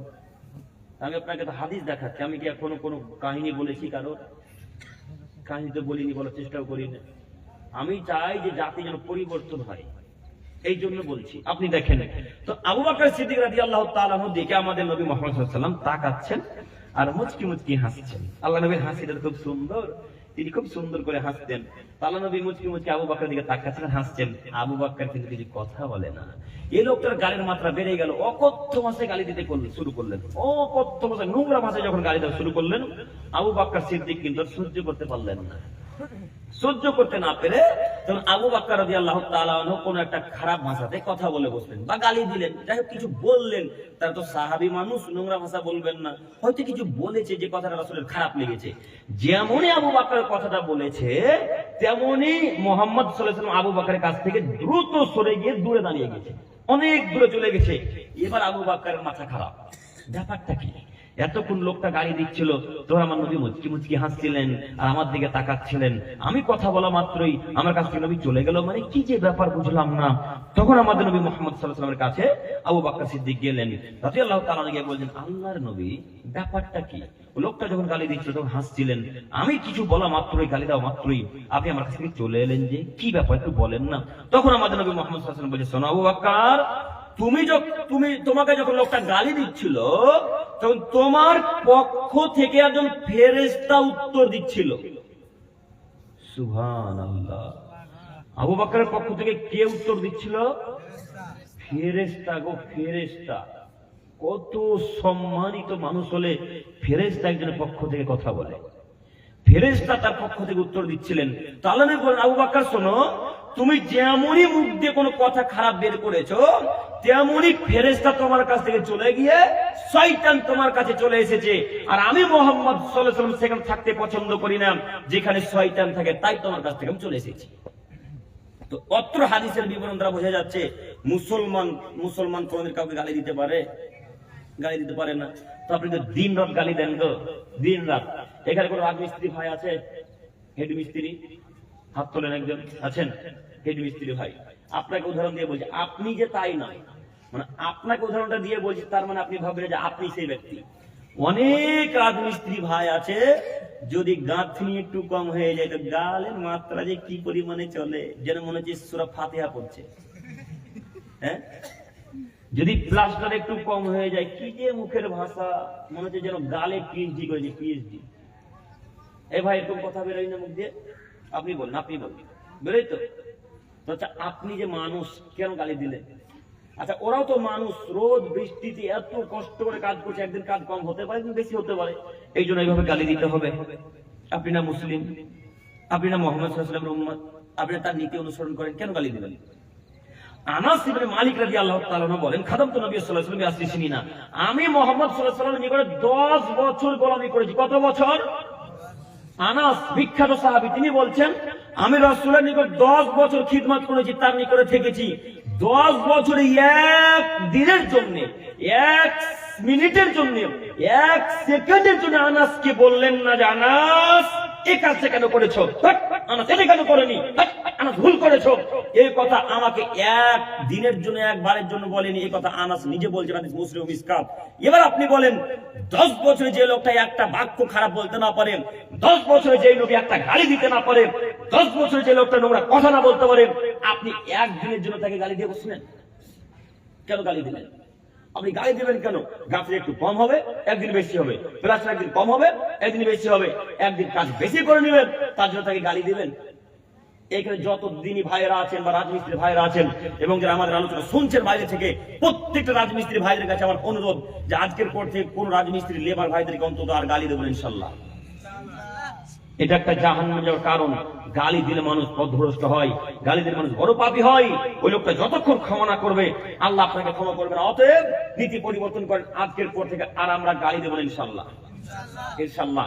আর যদি কেউ গালি দিয়ে বসে, তা আপনি ধৈর্য ধারণ করবেন। মনে করেন আপনাকে কেউ শালা বলে গালি দিল, আপনি বহুনু বলে বাড়ি চলে আসেন। বাঁচার পথ আছে কিয়ামতের মাঠে। হাসছেন? কেউ যদি গালি দেয় তো বহুনু বলে যদি বাড়ি চলে আসেন, কিয়ামতের মাঠে বাঁচার পথ আছে। আর যদি আপনিও তাকে অমুকের বাচ্চা তমুকের বাচ্চা বলে ফেলেন, তো ওইও ধ্বংস, আপনিও ধ্বংস, দুজনেরই পেহকাল গেল, পরকাল গেল। অতএব গাল কন্ট্রোল করেন, মুখকে নিয়ন্ত্রণ রাখেন। আর গাল যদি কেউ দিয়েও ফেলে তো সহ্য করেন, তাহলে নাজাত পাবেন ইনশাআল্লাহ, জান্নাত হবে ইনশাআল্লাহ। তো আপনাকে একটু পরামর্শ দিই, ধৈর্য ধারণ করবেন। ধৈর্যের ফলাফল অনেক বড়, ধৈর্যের ফলাফল অনেক বড়, ধৈর্যের ফলাফল অনেক বড়। ধৈর্যের ফলাফলই জান্নাত, ধৈর্যের ফলাফলই জান্নাত, ধৈর্যের ফলাফলই জান্নাত। অতএব ধৈর্য ধারণ করুন। কেউ আপনাকে মেরেছে, ধৈর্য ধারণ করুন। কেউ আপনাকে গালি দিয়েছে, ধৈর্য ধারণ করুন। কেউ টাকা মেরেছে, ধৈর্য ধারণ করুন। আর আল্লাহকে বলেন, তো আপনি তো ধৈর্যশীল ব্যক্তি, কেমন যে ব্যক্তি ধৈর্যশীল তাও বুঝলাম না। আপনারা দু ভাই একটু দেখেন, চাচা একটু দেখেন, আপনারা দু ভাই জমি জায়গা নিয়ে ঝামেলা হয়েছে। আপনার বড় ভাই খুব ধনী ব্যক্তি, আপনার বড় ভাই খুব ধনী ব্যক্তি, টাকাওয়ালা মানুষ, আর আপনি একটু টাকা পয়সাতে কম, ধনীতে কম। তো আপনার বড় ভাই জোরপূর্বক আমার বাপের কাছ থেকে জমি জায়গা সব লিখে নিয়েছে। তো আপনি বড় ভাইকে বলতে গেছেন, দাদা ভাইয়া জমিগুলো যদি একটু আমাকে দিতেন তো ভালো হতো। তখন আপনার বড় ভাই ডাকুর আছে, ক্ষমতা আছে, টাকা আছে, পার্টির জোর আছে, চেয়ারের ক্ষমতা আছে, 2-3 থাপ্পড় আপনাকে লাগিয়ে দিয়ে বাড়ি থেকে পাঠিয়ে দিয়েছে। তখন আপনি কান্নাকাটি করতে করতে করতে করতে করতে সর্দারের কাছে গিয়েছেন। সর্দারের কাছে গিয়ে সর্দারকে বলছেন, সর্দার সাহেব আমার দাদা আমাকে মারলো, জমি জায়গায় জোরপূর্বক নিয়েছে, আপনি বিচার করে দেন। তো আপনার দাদা তো টাকা আছে। এই লোকটা আপনার যাওয়ার আগে সর্দারকে 10,000 টাকা ধরিয়ে দিয়েছে, আর বিচার কিন্তু হবে না। সর্দার বুঝেন না, মুখিয়া মুখিয়া মুরল সব বুঝেন না। সর্দারকে 10,000 টাকা ধরিয়ে দিয়েছে। এখন তো দুনিয়ার নীতি, যার টাকা তার বিচার, তাই না? যার টাকা তার বিচার। তো বিচার আপনার দিকে না করে তখন আপনার বর্দার দিকে বিচার ঘুরে গেছে। আপনার বর্দাই নাকি নির্দোষ, আপনাকে মেরেছে। তারপরেও আপনার বিচার পছন্দ হলো না। বিচার যখন পছন্দ হলো না, তখন আপনি ওসির কাছে চলে গেছেন, আপনার বাংলা থানাতে। থানাতে গিয়ে বা সাহেবগঞ্জ জেলাতে গিয়ে বলছেন আমার বিচার করে দিতে হবে, এই ব্যাপার। তা আপনার দাদা তো বড় হাত, উঁচু লেভেলের মানুষ, ওসি পর্যন্ত কিনে দিতে পারে, ওসিকেও কিনে ফেলেছে। তখন ওসি আপনাকে ভালো মন্দ বুঝিয়েছে, বাড়ি চলে যা, বাড়ি জানা রে, বাড়ি চলে যা, কি করবি, ঝামেলা করবি, তোর দাদার অনেক টাকা, যদি 10,000 আরো বেশি দিয়ে দেয় তোর নামে ঘুরিয়ে কেস হবে। তখন আপনি বুঝতে পেরে বাড়িতে এসে আল্লাহকে বলছেন, আল্লাহ তোমার উপর ধৈর্য ধারণ করলাম। এটা ধৈর্য হলো? এখন আল্লাহর উপর এটা ধৈর্য হলো? মানে আপনি যখন কিছু করতে পারলেন না, সর্দার দিয়ে বিচার হলো না, মৌলবি দিয়ে বিচার হলো না, ক্যাশিয়ার দিয়ে বিচার হলো না, পুলিশ দিয়ে, নেতা দিয়ে যখন বিচার হলো, তখন এসে আল্লাহকে বলছেন, আল্লাহ তোমার উপর ধৈর্য ধারণ করলাম, তুমি এর বিচার করি। এটা ধৈর্য হলো? ধৈর্য তো ওটাই, যখন ভাই থাপ্পড় মারলো, থাপ্পড় মার খেয়েছে, 2 ওযু করে 2 রাকাত সালাত দিয়ে আল্লাহকে বলতে শুরু করবে, আল্লাহ তুমি বড় দয়াবান, তুমি বড় ক্ষমাবান, তুমি বড় রহমান, তুমি বিচার করো মালিক, তোমার দরবারে ভিক্ষা চাইলাম, তোমার উপর ধৈর্য ধারণ করে থাকলাম, তুমি বিচার ফাইসলা করো। এটা হলো ধৈর্য। মার গুতে সবকিছু করে বিচার ফাইসলা করে যখন কিছু হলো, তখন আল্লাহকে শেষ করে বলছেন, আল্লাহ তোমার উপর ধৈর্য ধারণ করলাম। এটা ধৈর্য নয়। অতএব ধৈর্যের ফলাফল জান্নাত। ধৈর্য ধারণ করেন, জান্নাত হবে ইনশাআল্লাহ। সম্মানিত মুরব্বী সাহেব, আমি বলছিলাম রাসূল সাল্লাল্লাহু আলাইহি ওয়াসাল্লামের পদ্ধতি গ্রহণ করেন। আমি দেখাতে চাচ্ছিলাম গালমন্দ দেওয়া থেকে বিরত থাকবেন, কিন্তু চামড়ার মুখ নিয়ন্ত্রণ করা খুব কঠিন। আল্লাহ নবী বলছেন, মাইয়াত মাল্লি মা বাইনা লাহাইহি ওয়া মা বাইনা রিজলাহি আদমাল্লাহুল জান্নাহ। পৃথিবীর মানুষ, তোমরা যদি 2টা জিনিসের জিম্মেদারি নিতে পারো, জান্নাতের দায়িত্ব আমি মুহাম্মদ সাল্লাল্লাহু আলাইহি সাল্লাম নিলাম। আচ্ছা বলেন তো, যদি আমাদের নবী দায়িত্ব নেয়, আর কেউ ঠেকাতে পারবে জান্নাতে যেতে? জান্নাত নিয়ে যাবেই তো, জান্নাত হবে। তো আল্লাহ নবী বলছেন 2টা দায়িত্ব নাও, আমি জান্নাতের দায়িত্ব নিলাম। 1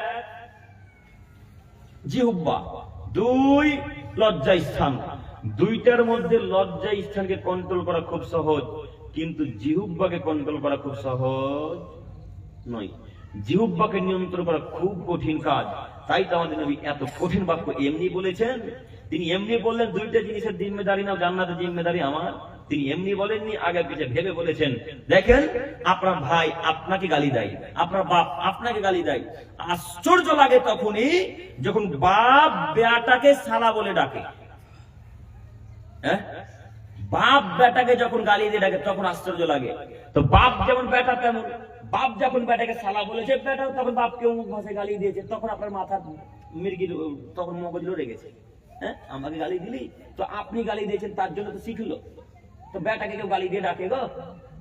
বেটাকে তো গালি দিয়ে ডাকতে নেই।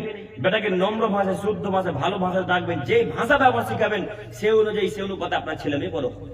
অতএব অনুরোধ করে যাচ্ছি, আজকে থেকে অন্তত গালি দেব না ইনশাল্লাহ, ইনশাল্লাহ, ইনশাল্লাহ। আর মুরব্বী সাহেব, আপনাকেও বলি, হুট কথাতে গালি দিয়ে বসবেন না। রাগ মুরব্বীদের বাড়বে, কথা ঠিক। বাপ বয়স যত বাড়বে, রাগ তত বাড়বে। বয়স যত বাড়বে, বুদ্ধি তত কমবে। বয়স যত বাড়বে, রাগ তত বাড়বে। বৃদ্ধদের রাগ বেশি নয়, বৃদ্ধদের রাগ বেশি, এ কথাই ঠিক। অতএব চাচা আপনি কি নিজেকে কন্ট্রোল করেন। একজন বিখ্যাত সাহাবী উকবা বিন আমির জোহরি রাদিয়াল্লাহু তাআলা আনহু বলেন, আল্লাহর নবী মান নাজাত ইয়া রাসূলুল্লাহ, আমি কিয়ামতের মাঠে কিভাবে বাঁচবো একটু বলেন তো। একটু দেখেন, আমাদের নবীকে প্রশ্ন করেন, আল্লাহ নবী মান নাজাত ইয়া রাসূলুল্লাহ, কিয়ামতের মাঠে কিভাবে আমি নাজাত পাবো, বাঁচবো কিভাবে একটু বলেন। তখন আমাদের নবী মুহাম্মদ সাল্লাল্লাহু আলাইহি ওয়াসাল্লাম উপদেশ দিয়ে বলছেন, উকবা আমসিক আলাইকা লিসানাক, জিহ্বাকে নিয়ন্ত্রণ করো, তাহলে কিয়ামতের মাঠে বেঁচে যাবে, আর জাহান্নামে যেতে হবে না। জিহ্বা, বারবার জিহ্বার কথা আমি দেখাতে চাচ্ছি। উকবা ওয়াবকা আলা খতিয়াতি, পাপের জন্য কাঁদো, নাজাত হবে ইনশাআল্লাহ। পাপ করে ফেলেছেন, আল্লাহর কাছে ভিক্ষা চান, আল্লাহ ভুল হয়ে গেছে তুমি ক্ষমা করো, আল্লাহ কিয়ামতের মাঠে বাঁচিয়ে দিবেন, ছেড়ে দিবেন। 3 ওয়ালিয়াসাক বাইতু, বাড়িতে থাকেন, কিয়ামতের মাঠে বাঁচবেন, আর জাহান্নাম যেতে হবে না। 3টি উপদেশ উকবাকে। আল্লাহ নবী বললেন, উকবা 3টা উপদেশ গ্রহণ করো, কিয়ামতের মাঠে বেঁচে যাবে, আর জাহান্নাম যেতে হবে না। 1, পাপ হয়ে গেছে, বেশি বেশি কান্নাকাটি করো, আল্লাহর কাছে আল্লাহকে ডাকো। 2, বাড়িতে থাকো, কিয়ামতের মাঠে বেঁচে যাবে। 3, জিহ্বাকে নিয়ন্ত্রণ করো, কিয়ামতের মাঠে বেঁচে যাবে। আমরা আজকের পর থেকে জিহ্বাকে নিয়ন্ত্রণ করতে পারবো ইনশাআল্লাহ। ইনশাআল্লাহ আপনি আপনার স্ত্রীকে গালি দিবেন না, ছেলে মেয়েকে গালি দিবেন না, পাড়া প্রতিবেশীকে গালি দিবেন না, মাথায় থাকবেন ইনশাআল্লাহ। গালের মাত্রা খুব ভয়াবহতা। এই জিহ্বা যেমন জান্নাতের উঁচু থেকে উঁচু মাকাম পৌঁছে দিতে পারে, এই জিহ্বা যেমন জান্নাতের উঁচু থেকে উঁচু শিখরে পৌঁছে দিতে পারে, ঠিক তেমনি এই জিহ্বা জাহান্নামের অতল গহ্বর গভীরের নিকটে পৌঁছে দিতে পারে, তার নাম জিহ্বা। জিহ্বার অতীব ক্ষমতা, খুব পাওয়ার জিহ্বার। অতএব জিহ্বাকে নিয়ন্ত্রণ করেন। আমি দেখাতে চাচ্ছিলাম জাহান্নামে যাওয়ার কারণ। এর পরের অংশ, সম্মানিত মুরব্বী সাহেব, সম্মানিত তিনি ভাই বোন, বলছিলাম জাহান্নাম থেকে যদি বেঁচে থাকতে চান, তাহলে রাসূল সাল্লাল্লাহু আলাইহি ওয়াসাল্লামের পদ্ধতি গ্রহণ করে নিতে হবে। আমাদের নবী মুহাম্মদ সাল্লাল্লাহু আলাইহি ওয়াসাল্লাম যা বলেছেন তাই মেনে নিতে হবে। আমাদের নবী যা বলেছেন তাই মান্যতা দিতে হবে। আমাদের নবী বললেন, পৃথিবীর মানুষ সালাসাতুন লা ইউকাল্লিমুহুমুল্লাহু ইয়াওমাল কিয়ামা, আল্লাহ কিয়ামতের মাঠে 3 শ্রেণীর মানুষের সাথে কথা বলবেন না। আল্লাহ কিয়ামতের মাঠে 3 শ্রেণীর মানুষের সাথে কথা বলবেন না। ওয়া ইউযাক্কিহিম, তাদেরকে আল্লাহ পবিত্র করবেন না। ওয়া ইয়ানজুরু ইলাইহিম, আল্লাহ তাদের প্রতি রহমত নজরে দেখবেন না, তাদের দিকে তাকাবেন না। ওয়ালা ওয়াফি রাওয়ায়াতিন, আরেকটি বর্ণনায় পাওয়া যায়, ওয়ালাহুম আযাবুন আলীম, তাদের জন্য আল্লাহ তাআলা কঠিন অপমানজনক শাস্তিকে তৈরি করে রেখেছেন। তার এক শ্রেণীর মানুষ শাইখুন জানিন, বৃদ্ধ বয়সে যারা জেনা করে, বেশি বয়সে যারা ব্যভিচার করে, বেশি বয়সে যারা ব্যভিচার করে, অবৈধ সম্পর্ক রাখে, এদের সাথে আল্লাহ কথা বলবেন না, এদেরকে আল্লাহ পবিত্র করবেন না, এদের দিকে আল্লাহ তাকাবেন না। এবার আপনি বলেন, বিবেকবান মানুষ, বুদ্ধিমান মানুষ, যদি আল্লাহ আপনার দিকে রহমতের দৃষ্টিতে না তাকাই, যদি আল্লাহ আপনাকে পবিত্র না করে জাহান্নাম থেকে তুলে জান্নাতে দেওয়ার জন্য আল্লাহ যদি আপনার সাথে কথা না বলে, তো আপনি আর টিকতে পারবেন কিয়ামতের মাঠে? আপনি টিকা যাবে না। বয়স বেড়ে গেছে, চাচা জেনার গল্প বন্ধ করেন। মুরব্বী সাহেব, বয়স আজকে 45 বছর, এরপরে অবৈধ সম্পর্ক কেন রাখতে হবে? আজকে বয়স 40 বছর, এরপরে 2-3টা নারীর সাথে কেন সম্পর্ক রাখতে হবে? অবৈধ সম্পর্ক বন্ধ করেন, কিয়ামতের মাঠে বাঁচবেন ইনশাআল্লাহ। এটা রাসূল সাল্লাল্লাহু আলাইহি ওয়াসাল্লামের বাণী, হাদিস বুখারী মুসলিম। 1, 2, মালিকুল কাদ্দাব, মিথ্যুক শাসক, মিথ্যা কথার ভিত্তিতে যারা সমাজ চালায়, মিথ্যা কথার ভিত্তিতে যারা মসজিদ মাদ্রাসা চালাই, মিথ্যা কথার ভিত্তিতে যারা দেশ চালাই, মিথ্যা কথার ভিত্তিতে যারা মেম্বার সভাপতি হয়ে সমাজকে চালাই, এদের সাথে আল্লাহ কথা বলবেন না। বড় দুঃখ লাগে, এখন যত দায়িত্বশীল মানুষ সব তো মিথ্যুক। ওসি বলেন, ডিসি বলেন, এমপি বলেন, এমএলএ বলেন, মুখ্যমন্ত্রী বলেন, চেয়ারম্যান বলেন, মেম্বার বলেন, সভাপতি বলেন, ক্যাশিয়ার বলেন, আপনাদের সরকার বলেন, ক্যাশিয়ার বলেন, মুখ্যমন্ত্রী বলেন, আর মুখিয়া বলেন, প্রায় সবাই শতকরা 99টা দায়িত্বশীল ব্যক্তি মিথ্যুক। কথা বুঝেননি? 99টা দায়িত্বশীল ব্যক্তি মিথ্যুক। কিভাবে? আপনার নেতা বক্তব্যের মাঝে বক্তব্য দিয়ে বলে গেল, এই ভোটে জিতে গেলে আপনাদের প্রত্যেকটা রাস্তা পাকা করে দেব। এখনো পাকা হয়েছে? ভাই ওর বহেন, আমি যদি জিতে যাই তাহলে আপনাদের প্রত্যেকের বাড়ি পাকা করে দেবো, আর কাঁচা থাকবে না। এখন ঝাড়খণ্ডের সব বাড়ি কাঁচা আছে এখনো। বলেন আপনার নেতা মিথ্যুক না সত্যবাদী? আল্লাহ তাদের সাথে কথা বলবেন না। শুধু তাই নয়, যারা মিথ্যা কথার ভিত্তিতে সমাজ চালায়, যারা মিথ্যা কথার ভিত্তিতে মাদ্রাসা চালায়, এদের সাথে আল্লাহ কথা বলবেন না। সম্মানিত মুরব্বী সাহেব, আপনাকে বলি, যদি সরকারের দায়িত্ব নিয়ে থাকেন, যতদিন দেহে শ্বাস আছে ততদিন পর্যন্ত 70 কথার ভিত্তিতে সমাজ চালাবেন ইনশাআল্লাহ। কখনো মিথ্যা কথার আশ্রয় দিবেন না, প্রশ্রয় দিবেন না মিথ্যা কথাকে। আপনি যদি মিথ্যা কথার আশ্রয় নেন, কিয়ামতের মাঠে আল্লাহ আপনার সাথে কথা বলবেন না। মুহাম্মদ সাল্লাল্লাহু আলাইহি ওয়াসাল্লামের বাণী। অতএব এইখানে আপনাকে একটি কথা বলে যাই, কিভাবে সত্য কথা বলবেন। বছর শেষে যখন মাদ্রাসা যখন হিসাব নিকাশ হয়, তখন তো 1 লক্ষ টাকা কম। জি, কথা আমার মিলে না, ভুল হয়ে যাচ্ছে সব। মসজিদের যখন বিচার হয়, মসজিদের যখন হিসাব নিকাশ হয় বছর শেষে বা মাস শেষে, তখন 30,000 40,000 টাকা কমে না? তো এই সব টাকা ইসরায়েলের ইহুদিরা এসে নিয়ে গেছে না সরকার কেসের খেয়েছে? হ্যাঁ, ওরাই খেয়েছে। ইসরায়েলেরা তো 10,000 টাকা এখানে মারতে আসবে না, খ্রিস্টানরা আমেরিকা থেকে, ওখান থেকে মালয়েশিয়া থেকে তো আসবে না, তাই না ভাই? তো এই টাকা দায়িত্ব রেখে তারাই খেয়েছে। তো দায়িত্ব ওই অশিক্ষিত লোকটাকে দিতে হবে। হ্যাঁ, দায়িত্ব ওই বেহায়া জাত প্যান্টের টাকা নিচে থাকে তাকেই দিতে হবে। যে লোকটা সলাৎ বুঝে না, যে লোকটা পর্দা বুঝে না, যে লোকটা দিন ধর্ম বুঝে না, যে লোকটা শরীয়ত বুঝে না, ওকে সরদার কেসের মুখিয়া বানাতে হবে। গ্রামের মানুষ যে বোকা গো, গ্রামের মানুষের যে বুদ্ধি কম, মুখিয়া বানাতে হবে এমন একটা লোকে যা টাকা আছে। গ্রামের লোকের কথা কেন, আজকে মসজিদটা ঢালাই করবেন তো 2 লক্ষ টাকা কম, তো এই ভাই টাকা আছে, ওই চাচা টাকা আছে অনেক, তো ওর কাছে যদি এখন টাকা আনতে যান তো দিবে না। কেন, ওকে তো মুখে বানাননি, দিবে না।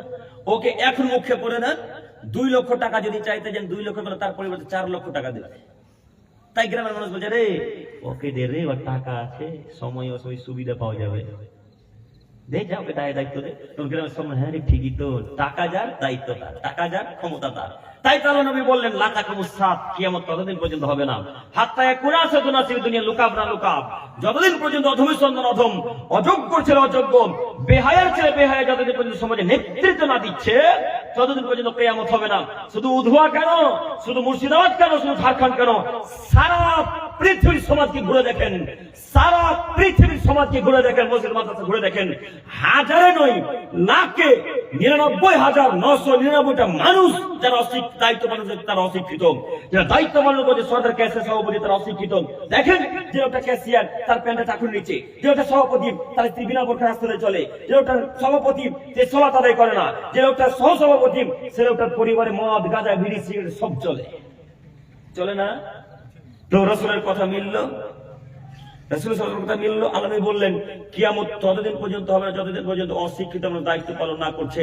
আজকের সময়টি ঘুরে দেখেন, যারা দায়িত্ব পালন করছে তাদের প্রায় অশিক্ষিত মানুষ। যাকে আপনি মুখে করেছেন সে লোকটা তো মসজিদের গেট কোন জায়গায় আছে তাই চেনে না গো, মুখে কিসের, মুখে কিসের। যে লোকটাকে ক্যাশিয়ার করলে, যার কাছে টাকা আছে, লাখ লাখ টাকা, হাজার হাজার টাকা যার কাছে, ওই লোকটা মসজিদের জানলা কটা আছে তাই তো চিনে না, মসজিদের কোন দিকে করে সালাত আদায় করতে তাই তো জানে না, রুকু সিজদা কিভাবে করতে তাই তো জানে না। ওই লোকটাকে কেন আপনি মসজিদের মুখিয়া বানালেন, সর্দার বানালেন, ক্যাশিয়ার বানালেন? কথা বুঝেন না আপনারা? আর গ্রামে দায়িত্বশীল ব্যক্তি ছিল না? আর গ্রামে এই ভাইরা নেই? এই ভাইয়ের এই চাচার দাঁড়িয়ে আছে, ওই ভাইয়ের লঙ্গি প্যান্ট টাকনোর উপরে আছে, এই ভাইদের মুখে দাঁড়িয়ে আছে, কত লোকের মুখে দাঁড়িয়ে আছে, কত লোক প্যান্ট টাকনোর উপরে পড়ে, ওই যার প্যান্টের টাকনোর নিচে থাকে, যার বউ এই বেশ্যালয়ের প্রতিদলে মেয়েদের মতো রাস্তাতে ঘুরে বেড়ায়, তাকে সর্দার ক্যাশিয়ার বানাতে হবে? তাকে করলেন কেন? কেন করলেন? বিবেচনা করা উচিত, মাথায় কথা রাখা ভালো হবে। ওই লোককে যদি দায়িত্ব দেন তো টাকা মারবে না তো কি মারবে? ও আপনার মাদ্রাসা বিক্রি করেন, তার জন্য আলহামদুলিল্লাহ বলেন। হ্যাঁ, মাদ্রাসা যে বিচে দেয়নি খ্রিস্টান ইহুদিদের কাছে, লোকের কাছে, তা আলহামদুলিল্লাহ বলেন। মাদ্রাসা বিচে দিয়েছে, তার নিজের নামে করেছে, জল জাদু প্রমাণ দিবেন আপনারা? আমার ভাইটা কই যে আমার সাথে দেখা করতে গেছিল, ওই ভাইয়ের আগে যে বক্তব্য দিয়েছিল, ভাইটার নাম কি? আব্দুর রহমান মিরাজি সাহেবের আগে বক্তব্য দিয়েছিল একটা ভাই, এই গ্রামের না? আব্দুল মাহমুদ ভাই চিনতে পারবে। আপনার ভালুকা স্টেশন চিনেন? আপনারাও চিনেন? তাহলে তো সুবিধা হয়ে গেল।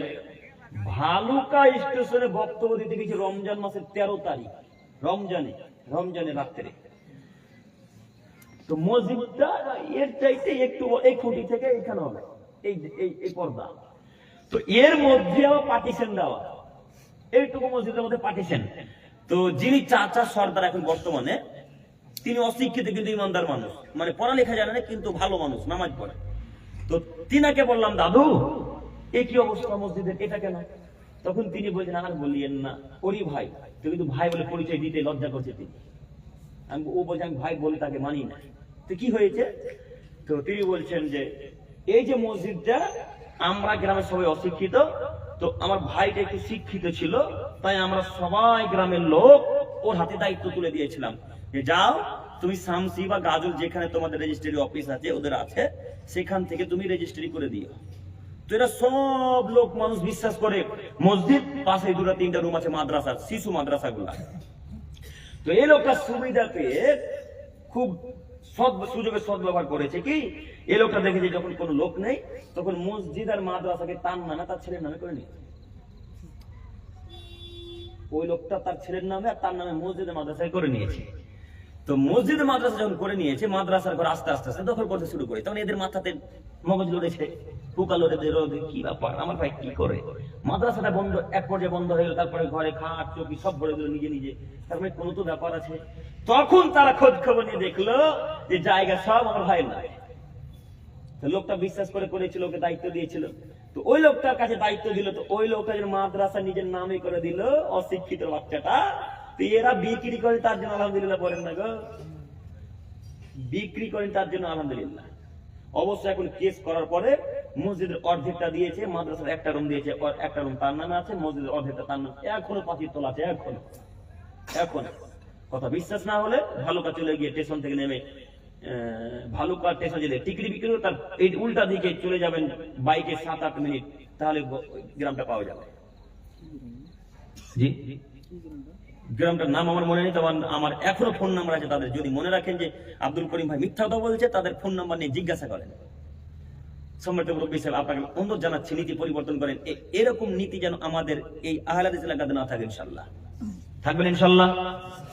যদি এরকম নীতি থাকে তাহলে রাসূল সাল্লাল্লাহু আলাইহি ওয়াসাল্লামের বাণীতে আপনি জাহান্নামে যাবেন বলে আল্লাহ তাআলা ঘোষণা করেছেন, আল্লাহ নবী ঘোষণা করেছেন, প্রমাণ। আচ্ছা, আর একটা বাক্য এই জায়গাতে ফিরে আসবো, কথা একটু মাথায় রাখেন তো, আমি যদি ভুলে যাই একটু কথা মাথায় রাখেন। 2, 3 আল্লাহ নবী বললেন আল মুসবিল, যারা লুঙ্গি প্যান্ট পায়জামা টাকনো নিচে পরে এরা জাহান্নামে যাবে, এদের সাথে আল্লাহ কথা বলবে না। আমি যে কথাটা বলার জন্য এতক্ষণ থেকে বাক্যটা ঘোরাচ্ছি, হাদিসটাকে পেশ করছি, সেটা হচ্ছে প্যান্ট লুঙ্গি টাকনো নিচে পরার জন্য বলতে চাচ্ছিলাম। আপনার ছেলের প্যান্টটা এখনো টাকনো নিচে আছে, এখনো নাই, দান করাবো, এখনো প্যান্ট টাকনো নিচে আছে। আপনি মুসলমান, হ্যাঁ, প্যান্ট টাকনো নিচে পরে আছেন কিসের জন্য? টাকনো বুঝতে পারেন না? এ ভাই আপনাদেরকে বুঝি, টাকনো বুঝেন না? তাহলে টাকনো বুঝতে পারছেন তো প্যান্টটা টাকনো নিচে আছে কেন? মুসলমানের বাচ্চার প্যান্ট টাকনো নিচে থাকতে পারে, এটা রাসূলের আদেশ। 3 শ্রেণীর মানুষ আল্লাহ কথা বলবেন না, তার 3 নম্বর শ্রেণীর মানুষ আল মুসলিম, যারা লুঙ্গি প্যান্ট পায়জামা টাকনো নিচে পরে। যুবক ভাই, আপনার প্রতি আমার জোরালো আবেদন এতটুকু যে আজকের পর থেকে আর কোনোদিন প্যান্ট টাকনো নিচে পরবেন না ইনশাআল্লাহ। আচ্ছা, আমি বক্তব্যের বিষয় প্রথমে কি রেখেছিলাম মাথায় আছে? কারণ জাহান্নামে যাওয়ার কারণ পেশ করছিলাম, তো এটা কি জাহান্নামে যাওয়ার কারণ নয়? তো আজকের পর থেকে প্যান্ট টাকনোর উপরে কাটবো ইনশাআল্লাহ। হ্যাঁ, যত প্যান্ট আছে কালকে জোহরের পূর্বে, জোহরের আগে আগে দর্জিওয়ালার কাছে গিয়ে সব টাকনোর উপরে কেটে দেবো ইনশাআল্লাহ। কি ডোমরা চলবে না, মানে গুটানো চলবে না, এবার গুটিয়ে রাখবে না, মাথায় থাকবে না, কথা বলে না, কাটবো ইনশাআল্লাহ। যারা এখন কেটে পড়ছে, এখন ওই ভাইটা কেটে পড়েছে মনে হয়, ওই ভাইটাকে মানাই না, ভালো লাগে না, স্ট্যান্ডার্ড লাগে না, কেটে পড়ছেন না। আপনি ফ্যাশন বলেন, স্টাইল বলেন, পড়ছে তো রাসূলের সুন্নাত বলেন আর যাই বলেন, পড়ছে তো টাকনোর উপরে, মানাচ্ছে তো, যারা টাকনোর উপর তাদের তো বেশি ভালো লাগে। তারপরে প্যান্টটা টাকনোর নিচে কেন? হ্যাঁ, ফ্যাশন হলেও মান করছে তো, সুন্নাত হোক আর ফ্যাশন হোক, করেছে তো নাকি?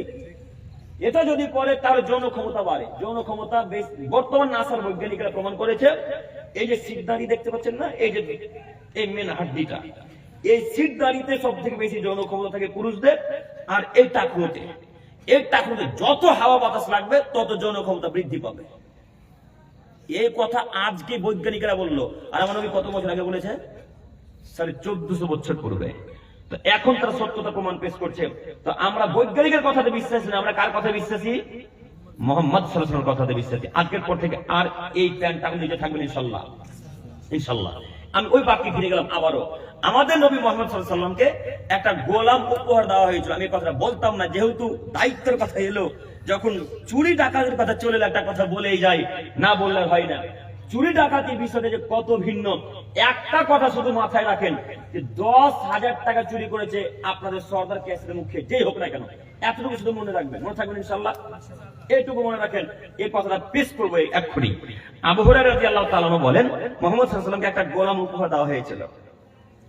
তো গোলামটার নাম ছিল ইউকরালহু মিদাম, ওকে মিদাম নামে ডাকা হতো। ফাবাইনামা মিদাম ইয়াহুতু রাহলান লিরাসূলিল্লাহি সাল্লাল্লাহু আলাইহি সাল্লাম, এই মিদাম লোকটা আল্লাহ রাসূলের উটের পিঠের উপর থেকে হাউদা নামাচ্ছিল। হাউদা, উটের পিঠের উপর যে বসার জায়গা করা থাকে ওটাকে হাউদা বলা হয়। এই বসার জায়গাটা মিদাম নামাচ্ছিলেন। তো হঠাৎ কোন দিক থেকে যে একটা তীর আসলো, তীর আসতে মিদামের শরীরে লাগলো। যেমনই শরীরে লাগা মিদাম মৃত্যুবরণ করলেন। ফাঁকা তালাহ, মিদাম মারা গেল, সঙ্গে সঙ্গে মারা গেল। তো আশেপাশে বড় বড় সাহাবায়ে কেরামগণ আছেন, বিখ্যাত বিখ্যাত সাহাবীরা আছে, তারা সব নিজ নিজ ভাষায় বলতে শুরু করলেন, হানি আল্লাহুল জান্নাহ, হানি আল্লাহুল জান্নাহ, হানি আল্লাহুল জান্নাহ। মিদাম জান্নাতি মানুষ, মিদাম শহীদ হয়ে মারা গেছে, মিদাম জান্নাতি ব্যক্তি। কেন? মিদাম তো রাসূলের দাস, রাসূলের গোলাম, মিদাম জান্নাতে যাবে। এই কথা কিন্তু আমার নবীর কানে গেছে। আমার নবী ভেতর থেকে বেরিয়ে এসে জোর গলায় বলছেন, কাল্লা, কখনো নহে, ওয়াল্লাযী নাফসি বিয়াদিহি, সেই রবের কসম করে বলছি মিদাম জান্নাতে যাবে না, মিদাম জাহান্নামে যাবে, মিদাম জাহান্নামে যাবে, মিদাম জাহান্নামে যাবে। কেন? মিদাম খাইবারের যুদ্ধের মাল বন্টন হওয়ার পূর্বে মিদাম একটা চাদর চুরি করেছিল। মিদাম খাইবারের যুদ্ধের মাল বন্টন হওয়ার পূর্বে এই চাদর একটা চুরি করেছিল। এই চাদরটা জাহান্নামের আগুনে ফেলে দেওয়া হয়েছে। জাহান্নামের আগুনে চাদরটা পুড়ে গেছে, এই চাদরটা খেপে গেছে মিদামকে ধরার জন্য। মিদামকে যেমনই কবরে রাখা হবে, চাদরটাকে জড়িয়ে পুড়ে তাকে ছাড়া একাকার করে দিবেন। এই কথা মুহাম্মদ সাল্লাল্লাহু আলাইহি ওয়াসাল্লাম বললেন। তখন উপস্থিত সাহাবায়ে কেরামগণ যে যা চুরি করেছিল সব রাসূলের কাছে উপস্থিত। যে যা নিয়ে গেছিলেন বন্টনের পূর্বে সব রাসূলের কাছে নিয়ে আসলেন। তো একটা লোক জুতার ফিতা চুরি করেছিলেন। ওই দেখেন, এ ভাই, এই জুতার ফিতাটা দেখান আপনি। এই দেখেন, এই জুতার ফিতাগুলা আমাদের নবী সাহাবায়ে কেরামগণ চুরি করেছিলেন। সাহাবাটা রাসূলের নিকটে ফিতাটাকে নিয়ে আসলেন।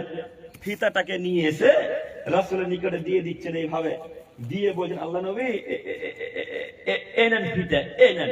আল্লাহ নবী একটা কথা ছিল, বলো, কেউ যদি একটা জুতার ফিতে চুরি করে তবুও কি তাকে জাহান্নামে যেতে হবে? তখন আল্লাহ নবী বলছেন, সিরাকুন মিনান নার অসিরাকানে মিনান নার।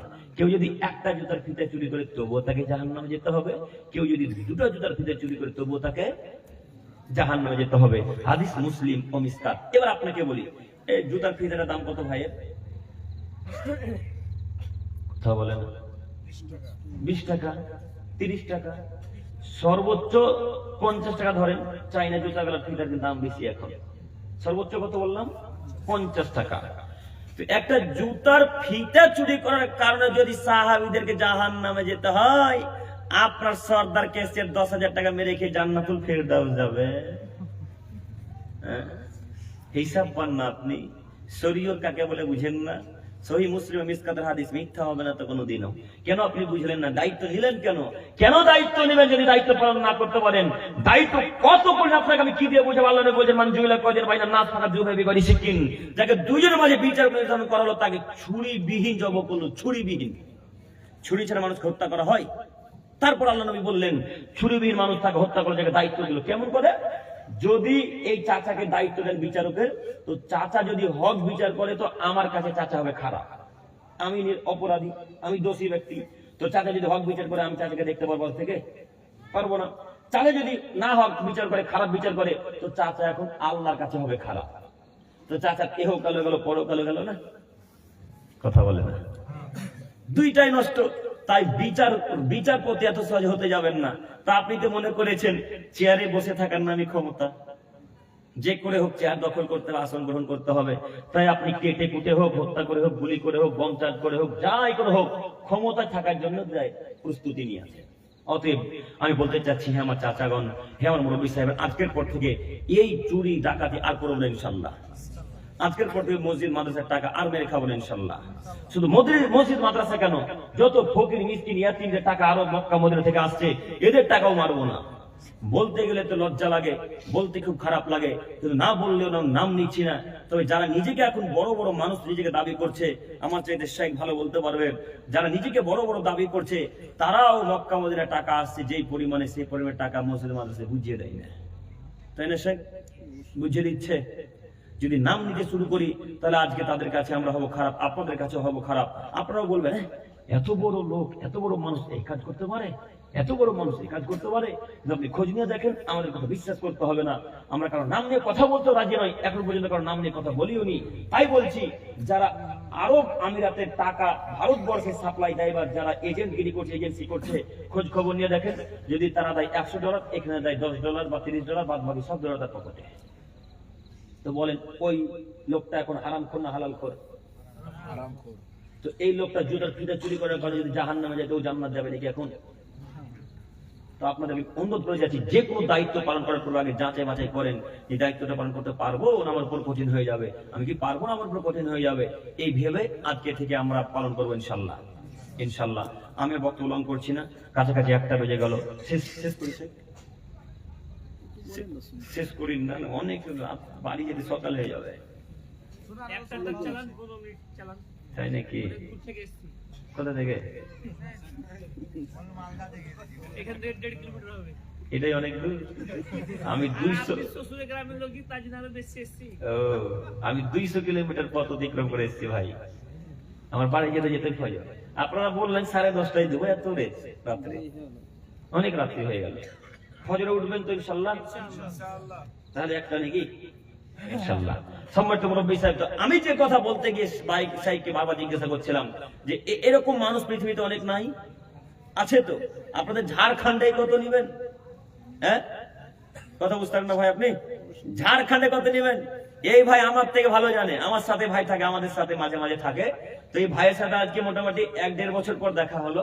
ভাইকে ঝাড়খণ্ড থেকে নিয়েছি, পাকুড় থেকে। তো আবার পাকুড়ে রেখে আসতে হবে। তো ভাই আমার থেকে বেশি ভালো জানে।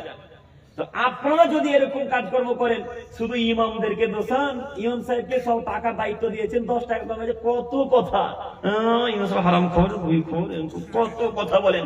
আর আপনার বাপ যে লাখ লাখ টাকা মসজিদ মাদ্রাসার পাড়া প্রতিবেশী রাস্তার মানে মেরে খাচ্ছে, তখন আপনার বাপের নামে দুর্নাম হয় না? তখন হয়? তখন তো হয় না। অতএব দুর্নাম করার পর আগে নিজেকে পরিবর্তন করেন, তারপরে ইমামের নামে দুর্নাম করতে যান, নইলে আপনি টিকতে পারবেন না কিয়ামতের মাঠে। সম্মানিত মুরব্বী সাহেব, আমি দেখাতে চাচ্ছিলাম জাহান্নামে যাওয়ার কারণ। এর পরের বাক্য বলতে চাচ্ছি, সেটা হচ্ছে এই, অন্তত পৃথিবীতে যতদিন বেঁচে থাকবেন ততদিন পর্যন্ত আমরা আল্লাহ এবং তার রাসূলের পদ্ধতিতে চলবো, এতটুকু মাথায় থাকবেন ইনশাআল্লাহ। তো এবার আপনি বুঝবেন কিভাবে কোনটা রাসূলের ইবাদত, কোনটা রাসূলের আমল, আর কোনটা ওই গুটকাখোর হুজুরদের আমল। এখন আপনি কিভাবে বুঝবেন? এখন আপনাকে শরীয়ত ঘাটতে হবে, এখন আপনাকে হাদিস করে যাচাই বাছাই করতে হবে, তাহলে বুঝতে পারবেন কোনটা শরীয়ত আসল ধর্ম আর কোনটা নকল ধর্ম, নইলে আপনি বুঝতে পারবেন না। আমরা অনেকেই আমল করি, কিন্তু কোনটা সহি বা জয়ীফ এটা আমরা আমল করে জানার চেষ্টা করি না। যদি জানার চেষ্টাই করতাম তাহলে আমরা এখন পর্যন্ত বিবাহের মঞ্চে, বিবাহের অনুষ্ঠানে হাত তুলে দোয়া করতাম না। এখনো করেন? এখন এলাকা ভাই ভাই এখনো অনেক এলাকায় বিবাহের অনুষ্ঠানে হাত তুলে দেওয়া হয়।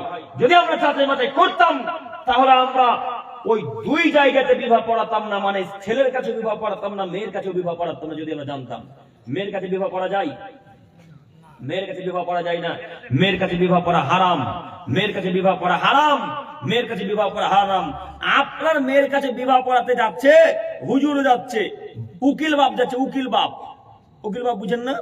উকিল বাপ তো যাচ্ছে 4 জন সাক্ষ্য যাচ্ছে বরের পক্ষ থেকে। এই 4 জন সাক্ষ্য উকিল বাপ আর হুজুরেরা কি ফেরেশতা? আপনার বেটিকে দেখবে না? তা আপনার বেটির কাছে জেনা করতে হুজুরকে নিয়ে গেলেন কেন? আপনার বেটির কাছে এই 4 জন গুটকাখোর সাক্ষ্যকে নিয়ে গেলেন কেন? আল্লাহ নবী বলেন, লা নিকাহ ইল্লা বিশাহিদাইন, 2 জন সাক্ষী ছাড়া বিবাহ হয় না। সাক্ষীদের কয়জন? বিবাহে কয়জন সাক্ষী লাগে? 2 জন। জেনা প্রমাণ করতে সাক্ষী লাগে 4 জন, জেনা প্রমাণ করতে সাক্ষী লাগে 4 জন। তো আপনার মেয়ে এখন জেনা প্রমাণ করবেন নাকি যে আপনার মেয়ে জেনা করেছে তাই প্রমাণ করতে গেছেন 4 জনকে নিয়ে? কেন মেয়ের কাছে বিবাহ পড়তে গেলেন? মেয়ের কাছে বিবাহ পড়া হারাম, মেয়ের কাছে বিবাহ পড়া হারাম, মেয়ের কাছে বিবাহ পড়া হারাম। রাসূলের পদ্ধতি গ্রহণ করেন, ছেলের কাছে বিবাহ পড়াতে হবে। বাপ বলবে এসে, আমার বেটি এত টাকা নগদ, এত টাকা বাকিতে অমুকের ছেলের সাথে আপনার সাথে বিবাহ বদ্ধতা রাজি, আপনি কি কবুল করলেন? কাবিল তু, বাজি কবুল করলাম বা হ্যাঁ, কে বাক্য বলবে, বাস বিবাহ হয়ে গেল। একবার বলে যথেষ্ট। যদি কেউ মনে করে একবার না বলে 3বার বলবো, বলতে পারে উক্ত বাক্য, তবে একবার বললে বিবাহ হয়ে গেছে। আপনাকে অনুরোধ করে যাচ্ছি মুরব্বী সাহেব, হুজুর আপনাকে বলি, বিশেষ করে সরকার ক্যাশিয়ারদেরকে বলি, বলি, যারা বেশি গোলামি করে তারা সর্দারকে সেনারাই গোলামি করে। হ্যাঁ, বেটা কত মাতাব্বরি হয়ে গেছে, 20 বছর ধরে সর্দার দায়িত্ব পালন করছি, এতদিন কেউ এক জায়গায় বিবাহ করালেন না, আজকে আপনি এক জায়গায় বিবাহ করাতে চাচ্ছেন? এই কথা সর্দার বলে না? কত যে শুনতে হলো, কত জায়গায় বিবাহ করা থেকে অপমান হতে হলো আল্লাহ জানে। যখন বেদাতি এলাকাতে প্রবেশ করে যাই, তখন নিজের পরিবারে বিবাহ যদি হয় তাও আর কিছু বলা যায় না, কারণ তখন বেদাতিদের ক্ষমতা চলে, তাই কিছু বলা যায় না। অতএব আপনারা তো আহলে হাদিস সালাফি আকীদার মানুষ, আপনাদেরকে বলা যাচ্ছে আজকের পর থেকে নিজের মেয়ের বিবাহ নিজে করবো ইনশাল্লাহ, ইনশাল্লাহ। সাথে সাথে বোনের বিবাহ যদি, নিজের মেয়ের বিবাহ যদি পড়াতে না পারি, এক জায়গায় বিবাহ হবে শুধু জামাইয়ের কাছে, বাদ বাকি মহিলার কাছে কেউ যাবে না, বাপ ছাড়া। মাথায় থাকবে না? বাপ অনুমতি নিতে যাবে, বাপ এসে বলবে হ্যাঁ আমার মেয়ে বিবাহ রাজি, তখন হুজুর বিবাহ পড়াবে, ইমাম সাহেব বিবাহ পড়াবে। থাকবে মাথা ইনশাল্লাহ। রাসূল সাল্লাল্লাহু আলাইহি ওয়াসাল্লাম পদ্ধতি গ্রহণ না করলে জাহান্নামে যেতে হবে। আল্লাহ নবী বলেন, মান আমিলা আমালান লাইসা আলাইহি আমরুনা ফাহুয়া রাদ। যে ব্যক্তি এমন আমল করলো যে আমল আমার কোনো আদেশ নেই, নির্দেশ নেই, সে আমল বাতিল, সে আমল বাতিল, সে আমল পরিত্যাজ্য। অতএব এই আমলে রাসূলের কোনো নির্দেশ নেই, এই আমল আপনার হুজুর তৈরি করেছে। যে হুজুর গুটকা খায়, যে হুজুর জর্দা খায়, যে হুজুর তিরঙ্গা খায়, সিগারেট খায়, তারা তৈরি করেছে। অতএব এদের বাক্য চলবে না, আমরা একজনের বাক্য মানবো, তার নাম মুহাম্মদ সাল্লাল্লাহু আলাইহি ওয়াসাল্লাম। মুহাম্মদ সাল্লাল্লাহু আলাইহি ওয়াসাল্লামের বাক্য মেনে নেব, তাছাড়া আমরা কোনো জাতির কথা মেনে নেব না। হ্যাঁ, মানবো তখনই যদি রাসূলের সাথে মিলে, আল্লাহর সাথে মিলে, তাহলে, তার আগে না। থাকবে মাথাতে কথা ইনশাআল্লাহ, ইনশাআল্লাহ। অতএব বলতে চাচ্ছিলাম, যতটুকু কর্ম করে না কেন আমরা আল্লাহ এবং তার রাসূলের পদ্ধতিতে কর্ম করার চেষ্টা করব। সম্মানিত দিনী ভাই ও বোন, বলছিলাম জানাজার সালাতের উপর হাত তুলে দোয়া করবেন না, এটাও বেদাত। যদি কেউ করে তাহলে তাদেরকে জাহান্নামে যেতে হবে। কেন?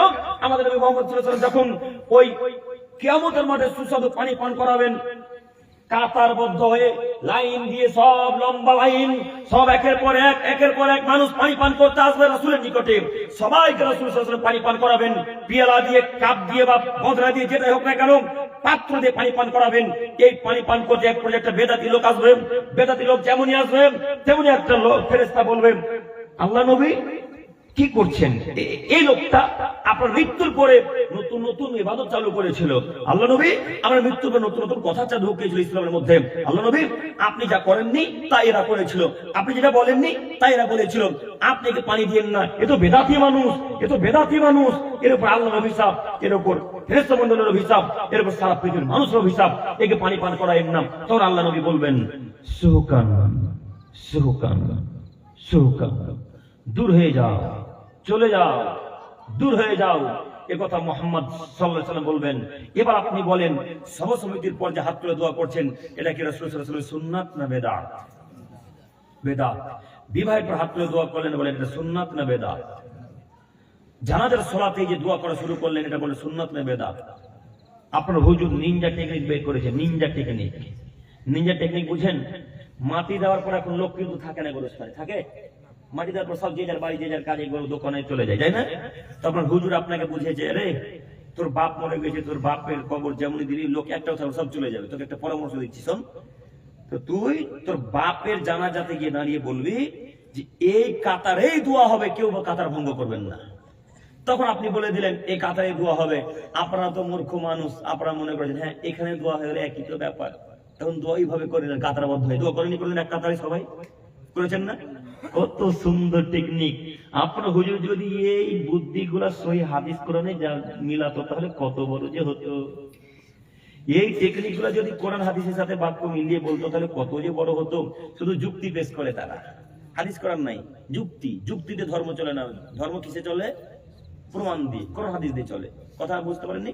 অতএব আমি আপনাদের কাছে অনুরোধ জানাচ্ছি, এই বাক্য মেনে নেবেন না। আরো একটা কথা, বিবাহের কথা বলতে গিয়ে ভুলে গেলাম। আচ্ছা, বিবাহ করা হয়ে গেল, তো যে ছেলেটার বিবাহ করালেন ওই ছেলেটাকে আপনারা বলছেন কেন, এই ছোড়া উঠ না রে, উঠ, সালাম দে, সালাম দে, সালাম দে, উঠ, সালাম দে, এই কথা বলছেন কেন? বলেন আপনাদের মানুষ, এলাকার মানুষ। তো এই ছেলেটা সালাম দিয়ে বসেনি বা এতক্ষণ তো বসে আছে, এখন তো উঠতে হবে না ওকে, কথা বুঝে না? আপনারা বলেন না উঠতে? বিবাহ যে ওই ছেলেটা লজ্জাতে পড়ে যায়, কি যে করবে ছেলেটা, লজ্জায় পড়ে যায়, তখন উঠে গিয়ে সালাম দেয়। আবার আর একটা লোক সালাম দেওয়ার পরে তখন আর একটা লোক বলে আসসালামু আলাইকুম, আপনাদের সবাইকে দাওয়াত থাকলো। তো দাওয়াত দেয়নি তো জঙ্গি প্রতি এমনি আপনাদের উদ্ভূত এসেছিল? হ্যাঁ, এমনি চলে এলো সব 32টা বরযাত্রী, বরযাত্রী হলে বদ যাত্রী সব। হ্যাঁ, যদি লুচি বা পরোটা একটু কম হয়ে যায়, কি যে দুর্নাম চলে শ্বশুরের, খুব। তো এত খাদ্য এত বরযাত্রী নিয়ে আসলে কে বললো? এটা শরীর বিরোধী। আমি আপনাকে অনুরোধ করে বলতে চাচ্ছি, সম্মানিত মুরব্বী সাহেব, কথা খারাপ নিয়েন না। আমি আপনার ছেলের মতো, আমি আপনার ভাইয়ের মতো, আমি আপনার নাতিপোতার বয়সের ছেলে। আমি আপনাকে অনুরোধ জানাচ্ছি, নীতি পরিবর্তন করেন। আজকের আলোচনার শেষ কথা, এখানে আমরা আলোচনা শেষ করব। সম্মানিত মুরব্বী সাহেব, একটু আপনারা আমার দিকে একটু দেখেন তো, এবার বুঝতে পারছেন কিনা জাহান্নামে যাওয়ার আরো একটা বড় যেটা কারণ, সেটা পেশ করতে চাচ্ছি। পিতা মাতা, পিতা মাতার অবাধ্য কোশ্চিন কালো হবেন না ইনশাল্লাহ। পিতা মাতা যে কি জিনিস আপনাকে আমি কি দিয়ে বুঝাবো। আল্লাহ নবী বলেন, পিতা মাতাই তোমার জান্নাত, পিতা মাতাই তোমার জাহান্নাম, পিতা মাতাই তোমার জান্নাত, পিতা মাতাই তোমার জাহান্নাম। অতএব পিতা মাতার অবাধ্য চলো না। পিতা মাতার যদি অবাধ্য চলো তো জান্নাত আর কোশ্চিন কালো হবে না। আল্লাহ তাআলা বলেন, ইন্নাল্লাহা হারামা আলাইকুম হুকুকাল উম্মাহাত। পৃথিবীর মানুষ, তোমার মাথায় কথা রেখো, আমি তোমাদের জন্য তোমাদের পিতা মাতার অবাধ্য চলাকে হারাম করে দিলাম। আমি তোমাদের পিতা মাতার অবাধ্য চলাকে হারাম করে দিলাম। আমি তোমাদের পিতা মাতার অবাধ্য চলাকে হারাম করে দিলাম। অতএব যুবক ভাই, পিতা মাতা যাহা বলবে তাহাই মান্যতা দেব আজকে থেকে ইনশাআল্লাহ। যা বলবে পিতা মাতা, যাহা বলবে তাহাই মান্যতা দেব। পিতা মাতা যদি বলে অমুক জায়গায় যাস না বেটা, আর যেতে পাবেন না। যা বলবে, যদি চলে যান মায়ের কথাকে অমান্য করে, আর জান্নাত হলো না। আপনাকে একটা খুব মূল্যবান কথা বলি, দেখি বুঝতে পারেন কিনা। আপনি আপনার মায়ের 2 নম্বর ছেলে, খুব টাকা পয়সা উপার্জন করেন, দিন রাত টাকা দেন, দিন রাত টাকা দেন, দিন রাত টাকা দেন, মাসে 10-20 হাজার টাকা দেন, কিছু মনে করেন না। টাকার অগাধ মালিক আপনি, অনেক টাকা আল্লাহ দিয়েছে, আল্লাহ আপনার টাকা তার উপর প্রদান করুক, আমিন। তো আপনি অনেক টাকার মালিক, টাকা মাকে দেন, কিন্তু মা তারপরে দুর্নাম করে। মা দুর্নাম করে কিভাবে? হ্যাঁ, আব্দুল করিম টাকা দেয় না, আব্দুল জাব্বার টাকা দেয় না। গ্রামের লোকের কাছে গেলেই যখন আপনাকে আপনার মাকে জিজ্ঞাসা করা হয় যে তোমাকে তোমার বেটার টাকা দেয়, তখন আপনার মা বলবেন, না রে বেটি, আমার কোনো বেটা আমাকে টাকা দেয় না। এরকম মা নাই পৃথিবীতে? আছে। তো মা এত বদের বদ আছে, কিছু কিছু মা যত টাকা দেন মন জয় করতে পারবেন না। তো আপনার যখন দুর্নাম করলো, তখন ওই মেয়েটা আপনাকে এসে বললো, যার সামনে আপনার মা দুর্নাম করেছে, ওই মেয়েটা আপনাকে বলছে, হ্যাঁ আব্দুল করিম, তুই তোর মাকে টাকা দিস না, এত টাকা উপার্জন করছিস। আব্দুল কাবির, তোর মাকে টাকা দিস না, এত টাকা উপার্জন করছিস। তখন আপনার মাথা গরম, হ্যাঁ বলে কি, এত টাকা মাসের মাস দিই, 70 এত টাকা দিই, তাও আমার মা দুর্নাম করে, মানে ব্যাপারটাকে বুঝতে পারলাম না। তখন মায়ের কাছে গিয়ে চলে গেছেন, মায়ের কাছে গিয়ে যদি এইভাবে জোর, আচ্ছা মায়ের কাছে চলে গেছে, এখন কি করবেন? মায়ের কাছে গেছে, রাগ উঠবে, এটাই স্বাভাবিক, রাগ উঠবে না? 10,000 টাকা দিয়ে বেরিয়ে এলেন, এখন যদি আমার সামনে আপনার দুর্নাম করে, রাগটা উঠাই স্বাভাবিক, উঠবে। তো এখন যদি মায়ের কাছে চলে যান, কি করবেন? গালি দিয়ে বলবেন না ভালোভাবে কথা বলবেন? আল্লাহ বলছেন, অকুল্লাহুমা কাওলান কারিমা। পৃথিবীর মানুষ, যদি মাকে কিছু বলতে হয়, আব্বাকে যদি কিছু বলতে হয়, আর বলতে হবে, এটাও কিন্তু স্বাভাবিক। না বললে কিন্তু মা পরিবর্তন হবে না। আপনি যা করছেন, যা বলছে আপনার মা, আপনার বিরোধীতে সবই যে উল্টা। আপনি মাকে 10,000 টাকা দিলে কি বলে দেয়নি, আপনি এখানে মাকে কথা বলেন ভালো করে, আপনার মা বলছে আমার সাথে আমার বেটা চালা করে না, কথা বলে না, এরকম নাই। তো মাকে বলতে হবে, তখন কিভাবে বলেন? আল্লাহ শিখিয়ে দিচ্ছেন, তিনি বলছেন, পৃথিবীর মানুষ, তোমার মায়ের সামনে গিয়ে হাত দুটাকে নরম করে নিচের দিকে নামিয়ে দাও। নরম করে নিচের দিকে নামিয়ে গিয়ে মাকে বলো, আম্মু, আপনি যে এইভাবে আমার দুর্নাম করছেন, এত টাকা দিচ্ছি আপনাকে, তারপরে আপনি আমার দিনরাত দুর্নাম করছেন, পরনিন্দা করছেন। লোকে বলছে আব্দুল জব্বার ভালো নয়, আব্দুল কাবির ভালো নয়, আব্দুল করিম ভালো নয়, এত টাকা উপার্জন করে তারপরে টাকা দেয় না মাকে, ছি ছি ছি ছি, কেমন বেটা রে, কেমন বেটা জন্ম দিয়েছিস, তোর বেটা টাকা দেয় না, এরকম কথা আম্মু বলছে।